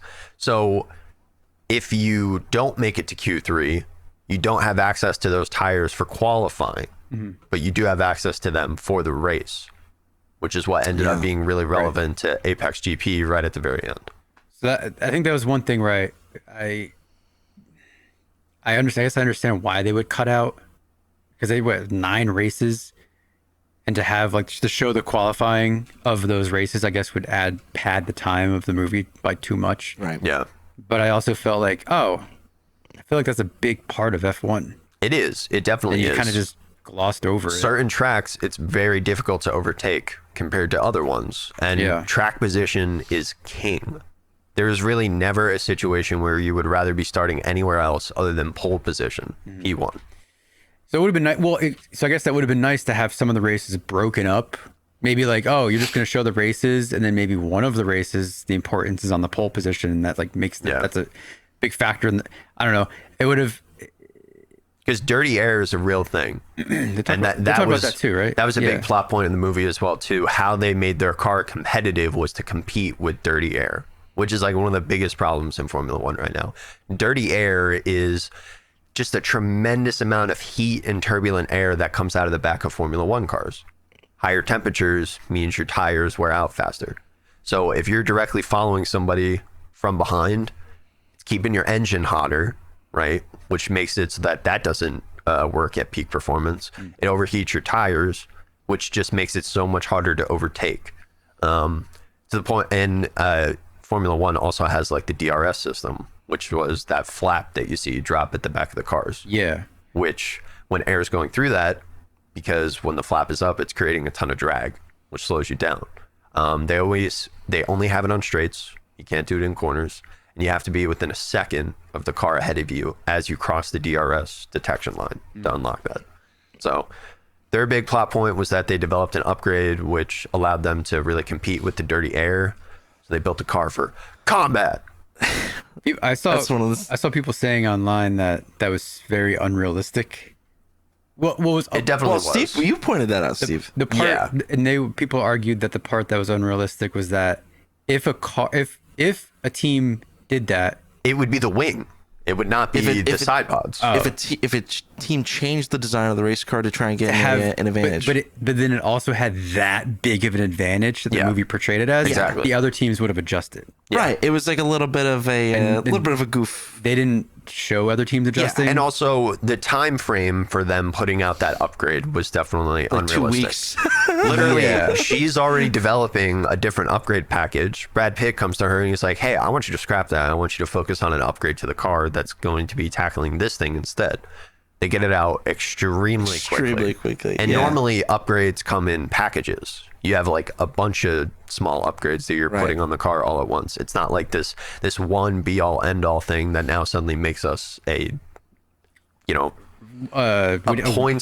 point scoring potential race winning car within the same season too. Other people argued within the that, same half a season. Yeah, people argued that too. Like it takes, you can have your Yeah, F1 I team. think it's just a plot thing. It could It's just a take plot thing. years Yeah. to like score points. Yes. And like apparently Mercedes is about to get into the game.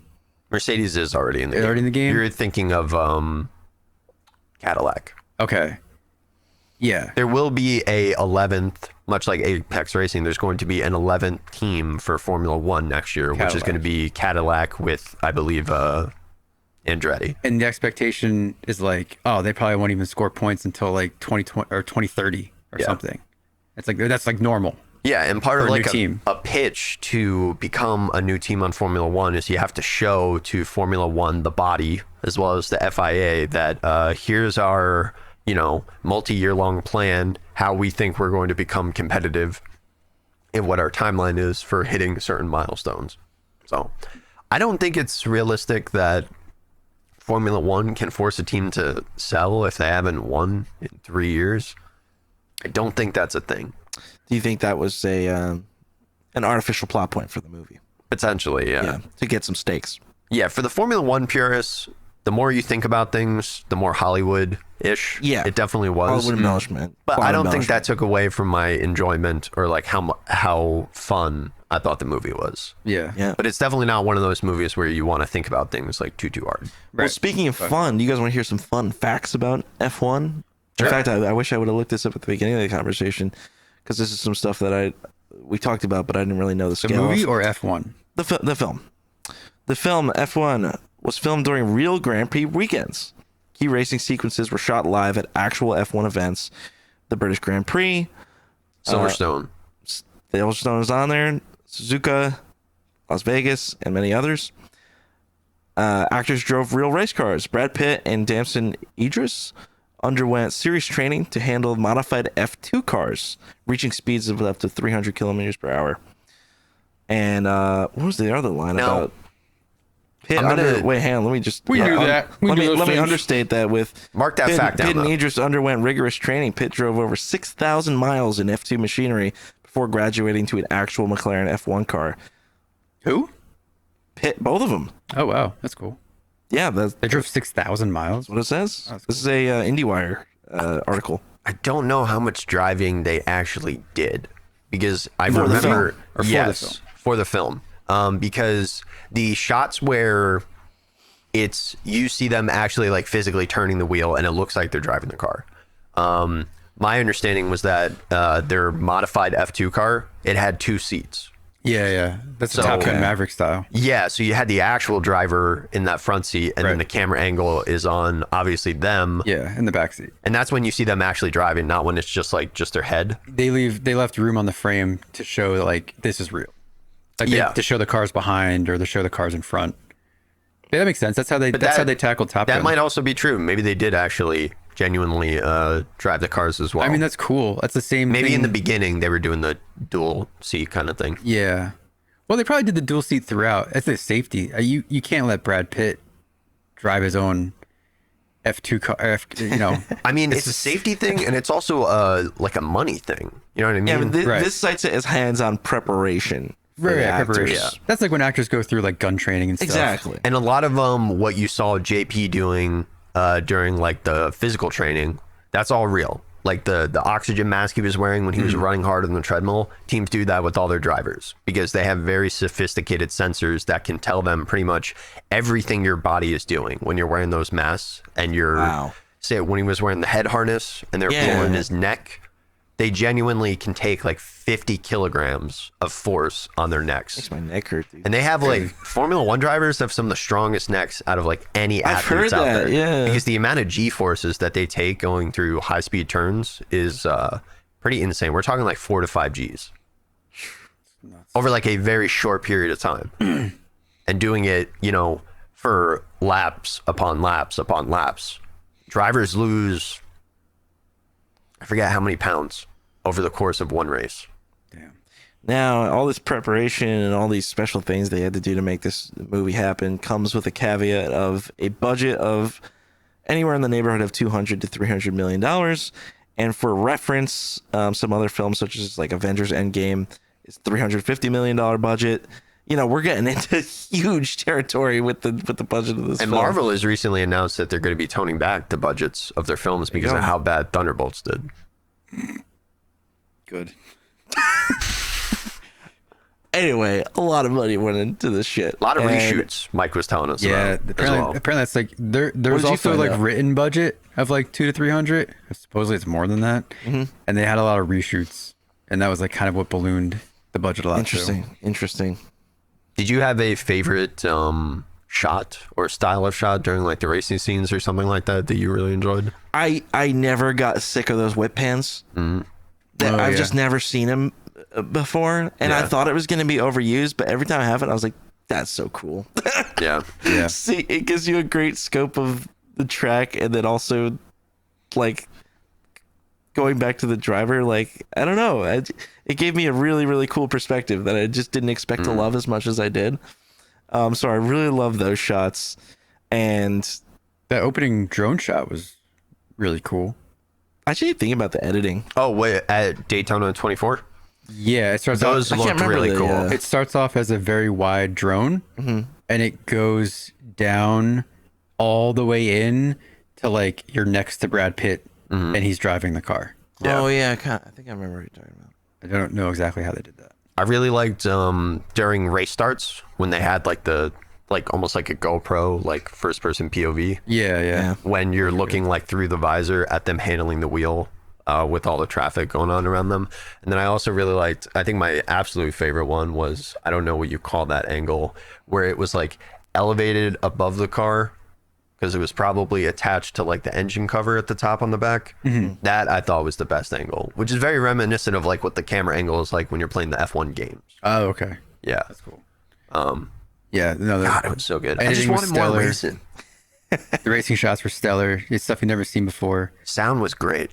Sound design was good. For me, it was one of those movies where you might want to go see it again. I didn't. After coming out of it, sometimes there's movies where like I gotta see that again. I gotta see that. Like I'll see it 2 or 3 times. I didn't. I liked it. Like 8 out of 10 movie. I didn't feel compelled to like want to see it again. I don't know if I would see it again in theaters, but I would definitely be more than willing when it comes to streaming to just. It's gonna be one of those movies where wherever it's on, I have no problem tuning into it. Sure. And just watching yeah, it. that might be the case. And I'll probably end up pulling up clips of like my favorite scenes on YouTube all the time just to watch them. I could definitely see the need to like want to go see it again in IMAX or For Dolby speed? or something. Sorry. That'd be a good title for a video game. You think? Need for Speed. Did they ever make a Need for Speed movie? They did. They did. I think it's They with did. I think it's with Aaron Paul, Yeah. possibly. I think you're right. Is it Aaron Paul? I think so. Or someone that think looks so. like Aaron Paul.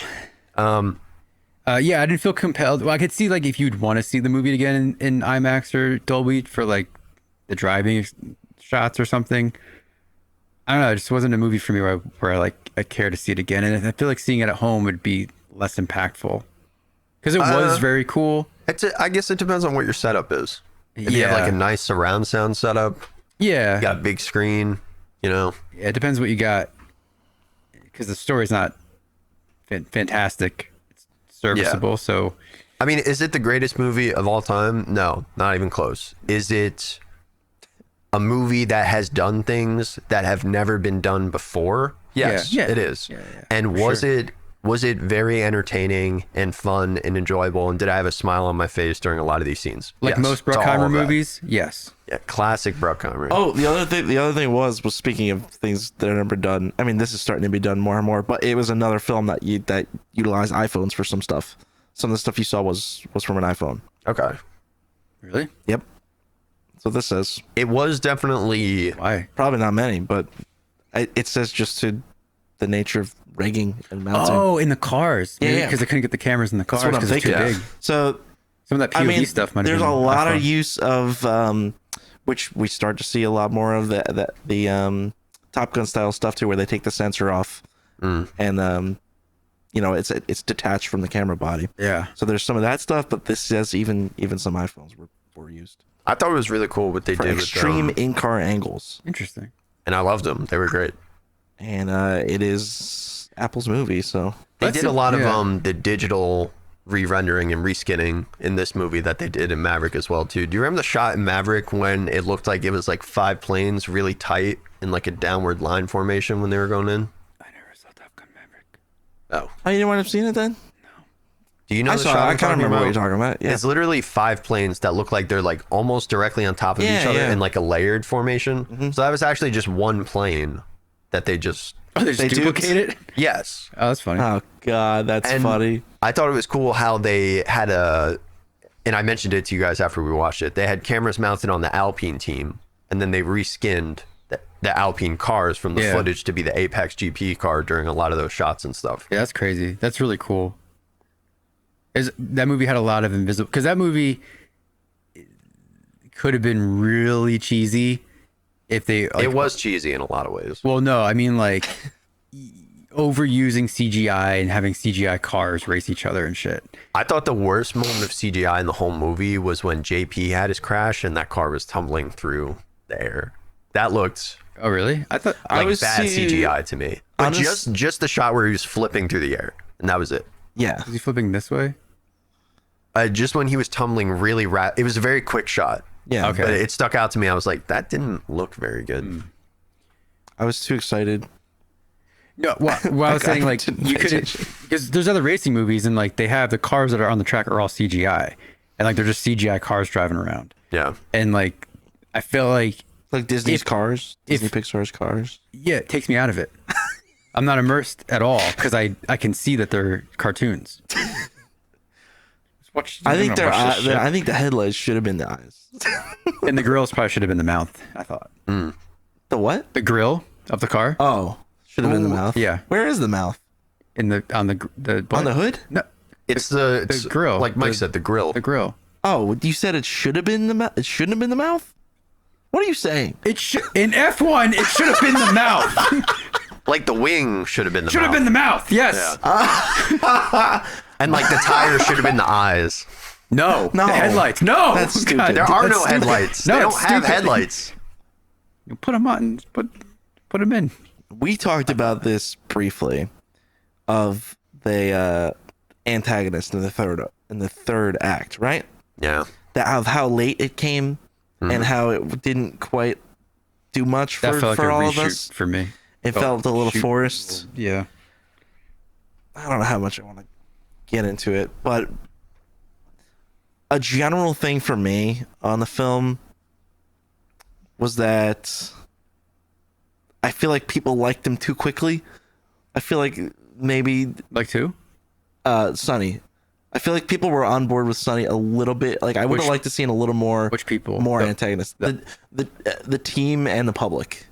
I feel like they were. I think it needed. They Well, gave him shit. but without the, I wanted more. I wanted more. Honestly, it was too. You just I don't want- know. You want more It resistance. was I wanted more It resistance. was very unrealistic. You would lose your seat in F1 if you came in for a pit stop. The team made their decision, and what the team principal says, that's final. You don't fight the team principal. You don't argue Right. with him or anything like that. So for him to come in for a pit stop, get his tire changed, and for him to just And for him sit to there obviously, it's until dramatics, they changed the yeah. tires. Yeah. That was also one of my most unrealistic gripes I have with the movie as well too. They come in for pit stops. There was one with JP. He gets his pit stop done. It cuts to him looking over at his mom, looking back over at him, and then he pulls out. If you count that in real time, so much time lost right there. Sure. They don't have time for that. It's a 1.9 second pit stop. So it's stop bananas. and you're out again. Yeah, and that's that's it. crazy. There's no time to look over at somebody and just from a real time thing, it was Obviously, just yeah. very It was, unrealistic. Dragon Ball Z time warp. Time dilation. Time dilation. Yeah. You would DBZ be, style. your whole team would hate you if you were constantly disagreeing with team strategy and not. I mean, that's their jobs. That's what they're there for. And for Yeah. Sonny to be like this savant of every aspect of racing when it comes to strategy, when it comes to, tire management, when it comes to just how the car needs to be upgraded and what you need to do. Definitely a little bit of a Yeah. Hollywood hero. Well, this was one of That's a my good- things too. Is that okay? So true, he's disregarding like the team strategy, and okay, so what? He winds up being like right in some cases, and then people get on board. He just seems to be right a lot of the time, Too many times. and in the end. It was kind of like I was right all along, and then he wins and leaves, yeah. and that's what I was like. Okay, It would. But it's only about racing because he wasn't right when it came to gambling. Wasn't right when it came to Right. women because he was divorced multiple times. I don't like that he's painted as a failure, and yet we see him pretty much succeed a lot. Yeah. Yeah, it would have been better, maybe better character development if he had his style. That was his style, but his style conflicted with the style of the team Of F1. of F1, and he would maybe give more weight to the woman that I liked, who I don't know her name or character name, the engineer girl. Yeah. Maybe would have gave more weight to her role and to her The importance. technical director. The technical director. If it was her idea to like come up with a car that could blend his style with F1 in some way, or that, somehow not that less of his elements came into play. Make it less Brad Pitt being a savant and make it more like a team effort, and how she helped incorporate him into the team by making adjustments to a car that she thought, based on his racing style, could have like helped him. And that would like, I don't know. Yeah, would have made her it would more help. important, would have made her, you know, I don't know. I just think it didn't. Yeah, He was a pretty static character, all things considered, right? Would you say he changed that much? No. No, because he couldn't. People around him changed, which couldn't- in a way, which is that's a story approach. That's the Goku effect. Yep, or Paddington. Or Paddington. Yeah. It's the Paddington effect. It's the Paddington effect. I think but he's like a shitty Paddington. genuinely the only way he changed, which we talked about, was that at the beginning he's like, I have no interest in teaching this kid. You know, I'm here to do what you asked me to do. And then by the end of the movie, he was definitely trying to instill some sort of learning into JP and prepare him for his future years in the sport. So I wish he would have adopted JP. I just wish they had. You wish the love. They set up. That's where I thought it was They going. set up the love interest, and then it all of a sudden switches on you, fizzles. and he like Yeah. and him and his mom He gets the mom Brad back Pitt in his side. no, gets romantic with Yeah. JP's mom, and then presents him legal Nice. papers that I've adopted you. When he says, "Who's your daddy?" This would have been a better movie. Then the credits roll, and then he goes and drives in the What do you think of that? What do you think about that, Swan? Son. That's some English slang for you right there. Swan. I'm gonna call you Swan now. You'll never be my real dad. That's what he said. You'll never be my real dad. Fuck, that's how it ends.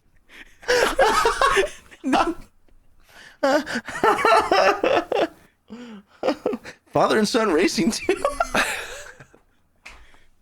Oh, that was the other thing in the movie. It's that stuck out to me. That all the announcer calls were only about their team. Yeah. And I get why they did. And it, I mean, those are but the it Formula was One really funny. announcers. From the real Yes, thing. that Oh, is that true? Is that yes, that is Martin Brundle and David Crofty.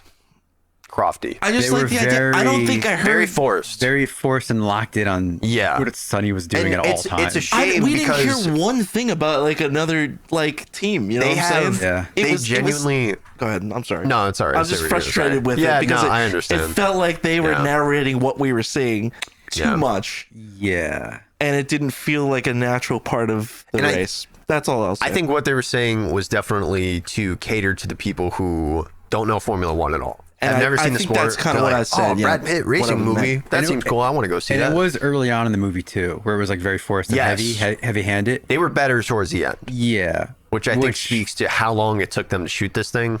Because I think that they were a lot more comfortable and stuff at the end. But it's a shame because the two of them genuinely have such energy and enthusiasm, and they have great calls when they're. Can we actually pull up? I have a perfect clip. this is normally that we your can job. pull up. Okay. Steve, Can you pull it? Steve, I will Steve, pull can it you, up. hit I will the, pull it up. you pull it up. I mean, pull it it's up. not connected right now. I'll it's no, I'll not? do it. I'll do it on this monitor. I can. Just like a 2 to 3 minute brilliant battle between like 5 cars at Silverstone, which is one of the best tracks in F1, and to hear their calls while it's going on, watching it live while it happened, I was like, dude, that was like the greatest 5 minutes of racing I have ever seen in my life. Everything just came together. So look up Formula One through goes Hamilton. I feel like it's a similar thing with like other sports. And they just like they couldn't sports, bring it to the movie. sports video games have this problem. We experienced it with Madden and NCAA, where the commentary just falls flat, and we see these guys, we hear Yeah. these guys, and we know that I know you're good. we know you're good, and you can do a better job. And Is it it just falls flat Is in it the the booth. team that's not allowing them to do that? And they're like, this is the script. I want you to say the script. You know? I don't know how they do because Leclerc's epic final battle. Yes. Yes. Yeah, okay, yeah. honestly, for Are we going to be able to hear this? Yeah, For voiceover for like Madden stuff, I honestly don't know how they do it. I don't know if they have like a pre-written script that they just read a bunch of scenarios off of, or they actually just like have CPU versus CPU gameplay just happening. Yeah. And you don't know what's gonna happen. And it's like, oh, here guys, like call this CPU versus CPU game as if it's a real game, and then they just like write the script based on that, which is it could be an interesting system. I have no idea how they do it though, because how could you write pre-written script dialogue for? But it sounds like they do because it's so cheesy and bad. Yeah. When we play, I don't know how they do it. And it's also like the way that they, and it's always tough because when you're recording like stats, for example, it's hard to have the exact same cadence and inflection because then they have to stitch it together. For Madden? Yeah, for any sports game, for example. For any right? game, yeah. Yeah, so there's always that weird break or pause when they're talking On about the season, he has 2,000 yards. Yeah, for example. Or it's like, today's matchup is the San Francisco 49ers versus the Detroit Lions. Right. You know, it's just that gotta little piece it variation. together. Yeah. That's the win. The victory. Yeah, we hear it. I hear it. Racer himself, and that's what he got from Ferrari, and it is working out beautifully. Is this the same two guys we just watched in the movie? Race 1-2 with Perez This is the same guy we heard in the movie? Yeah, this is Martin Brundle and Alex Crofty. These are the two of them. Norris, Verstappen getting dropped back at It's already better than the movie. Yeah. Coming at him, and Perez is catching Charles Leclerc. He takes him towards the inside. Perez on the inside. Charles Leclerc gives him. Like, I have goosebumps listening to and watching this because it's just such a great bit of racing with beautiful commentary. Yeah. I don't know how you fake it. I think it felt slower and more dramatic in the movie. Well, And that was probably before clarity. arguably less dramatic in the movie. It depends what you're saying about dramatic. I'm talking about I'm talking about like fake dramatic, like drawing words out and being too expressive with things. Right. Too expressive in a different way. Yeah. You know, here he comes around the corner. You know, like really like. Yeah. Which is the thing, because those pretty guys good are good impression, man. commentators, but they're also not, and also not actors, which is probably the thing that Madden and stuff struggles with, because they're reading from a script. They're not actors. It's just like, I know they're good though, and they just they Yeah. couldn't. Like I said, it was better towards the end of the movie, especially during the last race at Abu Dhabi, between Hamilton, JP, Sonny, everybody that was involved with that. It was at its best at the end, And they but it was rough in the beginning. They probably don't have the rights to use, because like those are real races. They could just, what's stopping them from But they using have the footage from the real races. the that real they're footage, using. and they shot real races. What's stopping them from using the broadcast? Probably the channel, probably whoever broadcasts That'd be F1 Sky Sports. is probably the ones who like, no, that's you can't use. Yeah. Well, because they're using footage from the races, but is it footage that they shot at the races, or is They it shot- broadcast footage from the races? Because they're real races that they went to shoot. Oh yeah, no, that's all like the movie team footage. Okay, so Yes. maybe that's where the disconnect is. Like, Now, it was probably broadcast footage when they were showing the winners at the end of the races with like their trophy presentations, them spraying the champagne at each other and all that stuff. That might have been broadcast maybe, footage. but that could also be them too. They could have been there. They could have just The been film there. guys. I wish there was more of that. I wish they featured the other drivers more. Obviously, you saw them at the national anthem lineups and all that good stuff. Yeah. They had the team director of Ferrari and McLaren, Zach Brown, and I forget the other gentleman's name, talking with, was it Javier Bardem? No, it was their team principal during like the interviews and stuff. Just wanted more of that. Now, how would you have felt if the movie took a direction of having an antagonist driver? Too A much. rival driver. Yeah. I mean, we kind of already have that. That's like Max Verstappen, so he definitely. Okay, show him, he's featured the But most. he's also like Sonny in a lot of ways too, where he's undisputed the best driver, and he could definitely rub people the wrong way with a lot of things that he does. But No, I mean like actual character development of an antagonist. That's like Talladega Nights, for example. yeah, I'm just like whatever. But you talking about like what's his name in Mellow Yellow and like Days of Thunder? Yeah. Yeah. Who was supposed to be a reflection of like Dale Earnhardt. That's who he based his character on. Okay. When he was giving interviews about that and stuff, he pretty much just watched everything that Dale was about, and he tried to emulate that. I think the movie would have have crept into like trope. Yeah, I think so. for sure. If you I did think it so. that way. Even a rival team, because they didn't do rival team. No. Not a specific antagonist rival team. Yeah, I would have loved Yeah, if somebody because- like threw a soda can at Sonny Hayes as he was leaving the stadium and go, "You'll never be a real F1 driver, Sonny. You're not a has-been. You're a You never was. That's an actual line. And then all his friends laughed and went like, "Yeah, you're a good villain." Yeah. I don't know. There I were mean, some yeah. continuity errors that I did notice. So in obviously, the racing. Or just yes, like- not with the racing, Oh. but the cars. So obviously, it was shot between multiple seasons. Liveries change every season. Oh. Not by a lot, but they do change a little bit. And even from like shot to shot, really quick, the Ferrari livery went between their 2022 version and their 2023. Maybe it was 23, 24. So that I noticed. But for the overwhelming majority of people, they're going to go, red car, that's a Ferrari. yeah. I mean, I don't saw a notice red any car, difference. yeah. It reminds me of like Yeah. the guys, or you watch a movie and it takes place, I don't know, let's say like watching Jurassic Park and it's like a jungle, and they have like ambient sounds of birds, and someone goes, that bird's not native to islands. Unrealistic. Yeah. So little things like that. I think there was also a error with one of Brad Pitt's pit stops. He was already on hard tires, and then when he came in for his pit stop, they were putting him on another set of hard tires, Oh. which isn't something that you would normally ever do ever. Formula One mandates that you have to run 2 different tire compounds during a race. So medium hard, medium soft, soft hard, something like that. You just would never really take back-to-back hard tires. So that was an issue that I noticed. But overall, it's like I would watch it again. I little enjoyed things, excusable, Yeah, man. because the overall thing is fun. Because it and was exciting. still very fun. Yeah, it. Definitely very fun. But it could have been better.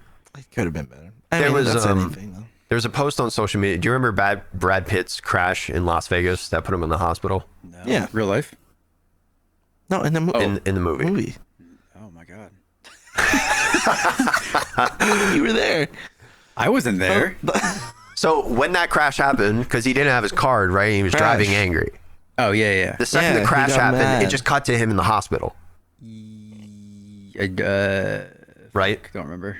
Crash What's your happened. point? Yeah. My Yeah. point is that there's footage on social media of them filming more of that. The crash? Yeah, he okay. gets out of the car. He's walking away like he's fine or something like that. And then he just collapses and he falls on like an impact mat, right? Okay. They cut all that entirely and they just did it where crash Okay, happens, straight cut. to black. Yeah. He's in the hospital. Okay. And I know there has to be more racing stuff out there that was cut as well too. I want to see as much of that as possible. I guess I like if that's the alternative, I like what they did. Okay. Because in the moment it made it seem more severe. Oh yeah. If I You had thought seen it was way if more I had seen him severe. get out of the car and then And, just like, fall walk a down, little bit? yeah, Yeah. I wouldn't have been like, oh, okay, he's just banged up, or he just, I don't know, hit his head or something. It felt more severe when what they did felt more severe, and then Javier being like, "You're done." Especially since you learned he was never supposed to be driving in the first place. I thought that was a good. Yeah, A good I beat. did like that. Yeah. That was cool. That was cool. And plus, they did the opposite with JP. So they did show Brad like Justice for Luca. fucking justice for Luca Cortez. My man was put through hell. That's a team driver right there. Oh yeah, he's a team player, underrated. Which every team does have. They do have a reserve driver. Yeah. So In case of Death. when was the last death in F1, Steve? What year? the last death Steve, can we fact check this? might have been. I want to say it was it Ayrton Senna? Maybe. I don't know. Yeah, you're gonna have to tell me that one. Now there have been much more recent deaths in other motorsport disciplines, for sure. Yeah. Most recent death due to injury sustained in a race. That's what I want. Is Well, I thought it what I might. I want. thought it might have meant like Yeah. died of natural causes. He just was an F1 audience driver. Yeah, pit driver That's had a not what I heart. want. Pit driver had a heart attack, died. Does not count. Oh, he died of a broken heart. Jules Bianchi. 2015. Oh wow. Passed away after a period of 9 months in a coma following a crash at Holy the shit. 2014 Japanese Grand Prix. Wow. That was Formula One, or was that Formula Two? That's Formula One driver, maybe.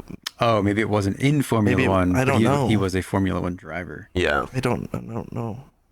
The Japanese Grand Prix is the race in Japan for Formula One. Suzuka. French. He's French. Rest in peace. I can't get any more information. What was after F1 on our agenda? Unfortunately, most of the safety guidelines from Formula One have been written in blood. So, you know, Yeah, changing and the rules. they based definitely on- tried to show that in the movie. It was like the level of danger that these people subject themselves to. The cars are the safest they've ever been. So it's very easy for people to forget when an incident happens, you know, that they're going to be fine. I mean, I thought JP died.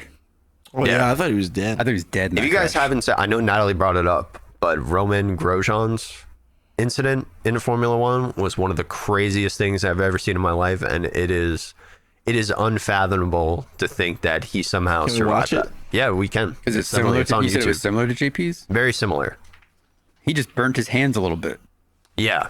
Which also is the most severe injury that Roman Grosjean had. Oh, really? Yeah, so like obviously everything they wear is fire retardant or arguably can't say that word. fireproof.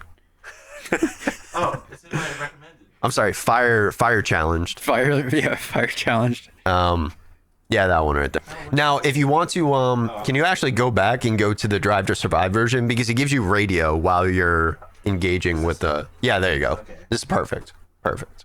Gives you radio of what? Him going ah! Of like the other team. Fire! It's hot. Please, someone Get real put me out.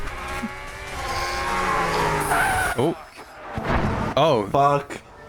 Oh, he just immediately fucking blew up. So he went head on. No, look. Head on into a barrier at about 180 miles an hour. How did that not Car split in two, which is never supposed to happen. It happened to Brad Pitt Yeah. in Vegas. And the front part of the car, which he is in, burst into flames. That's insane. That's insane that he didn't die right on the spot. Now, this was lap one. Oh Right? my God, really? So when lap one happens in a Formula One race, there is a car, that car you see right there, that follows the drivers around the track for lap one. Yeah. It has a doctor in it, as well as other medical personnel that are supposed to attend to any lap one incidents. Do you think the drivers in those cars are better than the F1 guys? It's probably a trained professional for sure. I mean, the doctor is not driving the car. Oh, he's not driving. He's got like a helmet on. Do you think it'd be easier to train a doctor to drive F1 or you're trying to F1 driver to be a doctor? And you could just see, look at all the charring on the side of his helmet. Oh, He's smoking. Oh my God. So is that a testament to the design of the cars? Yeah. Or the protective equipment. Yeah, the protective equipment and also the cars as well too. And like the halo, the ring that you see around the top of the car right there, one of the greatest safety features that they've ever implemented into Holy Formula One. Jesus. Because that has saved multiple drivers' lives so far. There was a incident when Max Verstappen where literally one car ended up on top of another, and there was a tire that was literally sitting right on top of Max Verstappen's head, and if the halo wasn't there to be holding the weight of that Yeah. tire, it literally just would have like crushed him. Oh my God. And the halo was probably what saved his life as well too when he was going through the barrier, because otherwise his head would have been taken clean off by it. I tell you what, if that was my Chevy Impala, I'd be dead. I'll tell you that much. That thing I saved my life. No siree. But yeah, F1 movie, had some problems with it. I gave it 2 thumbs up. Enjoyed it. I gave it 5 bags of popcorn personally. Yeah. Beautiful system. What if this show was bought by Doritos and we had to make Dorito content? Well, they don't have so. Almost Friday. What's happening with that, Mike? You got to update us because I still don't understand what happened. I don't know what you're talking about at all. This Friday thing? Yeah, almost Friday. Almost Friday TV is like a. Sketch comedy There are style. many things. yes. There are many things, but one of the things Primarily. is a sketch comedy group on YouTube, and they have a pretty good following, really good content, really well made stuff, really well written and acted stuff. It's very impressive. They're probably the best sketch group comedy group on YouTube at the moment. Yeah. And in January, they were recently bought by a company called Range Media, which also owns one of Danny McBride's production company. Like they own a bunch of stuff, and they have been pushing Almost Friday to sometimes make branded content, but some of their sponsors are like MGM betting, it's gambling and alcohol.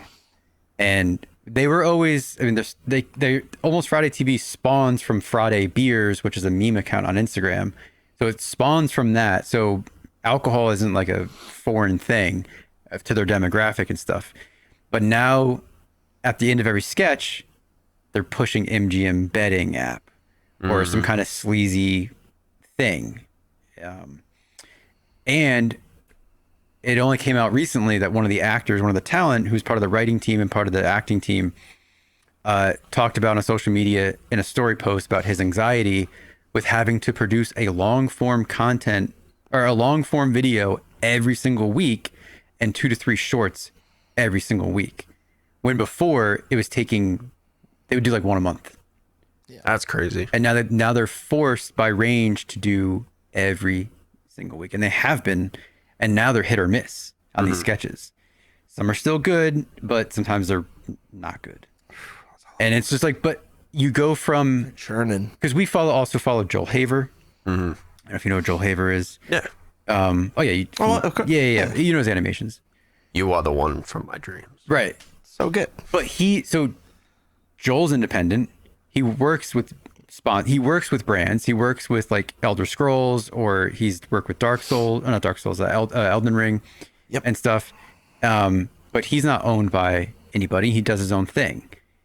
But it would be, and he doesn't even do it. He has no regular schedule. He kind of used to do his sketches, live action sketches every week, and then he transitioned to doing 12 feature films in a year. And he recently did the Oblivion thing. I think he had another sketch he might have came out with an animation. And he talks about how the animations are hard, but it'd be like someone buying him and then you got to do a sketch every week, or you got to do an animation every week. It's like, what would that do to his quality? What would that do to his creativity? What's that going to do to his burnout? The product's just going to drop. It's just going to dip. And if you were bought and forced to do that, what else would happen? Like, that's not realistic. Right. I mean, they're doing it, and they've been doing it since January. Milk that cash cow dry. What's their quality of life? Like, what's their, do they still love? How much longer is it going to last? Yeah. How much longer are they going to last without being burnt out? Because not only do they do the sketches, they do a podcast every Thursday, or at least it comes out every Thursday. So they do a podcast episode every week, sometimes guests, sometimes not. They play D&D. They have a whole D&D thing. This is a new recent thing. And they do short form sketches and one long form sketch. The last one they did kind of felt like a nod to the viewers of like, this is another one we were forced to do, and we're just kind of like making it bad on purpose. Yeah. It was kind of, not to say it was obvious, but it was a little like poking fun. Yeah. I don't know what's going to happen because I didn't know the story of these guys because like they almost kind of seemed like they came out of nowhere, and they are all really talented. They're all really good writers and actors, and they're like, their stuff is really good. And then I had to dig deeper to find out like how they got spawned and how they were brought on, and like they don't own the company. It's not their company. I thought it was. I thought it was like their sketch thing, and it's not. I don't know, it's only a matter of time before they branch off probably and do their own thing. I mean, how do you think it would affect you guys if, say, you were bought out, you guys were put under contract, and you were told that you need to produce a Star Wars short every month, every couple of months? Well, I say that last one's not that bad. I'll do that every couple of months. But if you told me every week, it's like you're gonna get what you're gonna get. Yeah, and then like it's gonna make me not love doing it. Yeah. After a certain point, I don't know how many it'll take, but at a certain point, it'll be exciting at first. Wow, we're making a lot of money doing something that we're good at. It's only going to be a matter of time before we hate it. I mean, for me, that's just how I I completely agree. would You just- predict. there's like- just no way you can keep that up. You know? But it does, yeah. It sucks to see a sketch group have really good quality stuff, and then have it slowly kind of not lose its quality because they're being forced by an entity to churn out content for content's sake. Yeah. We'll see what happens. I'd love to hear more from them about it. If everything does go to shit, I hope they talk about it eventually. That's you the know? thing. So Billy posted it on his story, and then supposedly they passive aggressively like removed him from the website and put him like at the bottom of the website or something weird. So it's like, is that your idea of like silencing him, punishing him? Like they're not allowed to talk yeah. about it. They're probably not allowed to talk about it. They're probably not allowed to complain about it.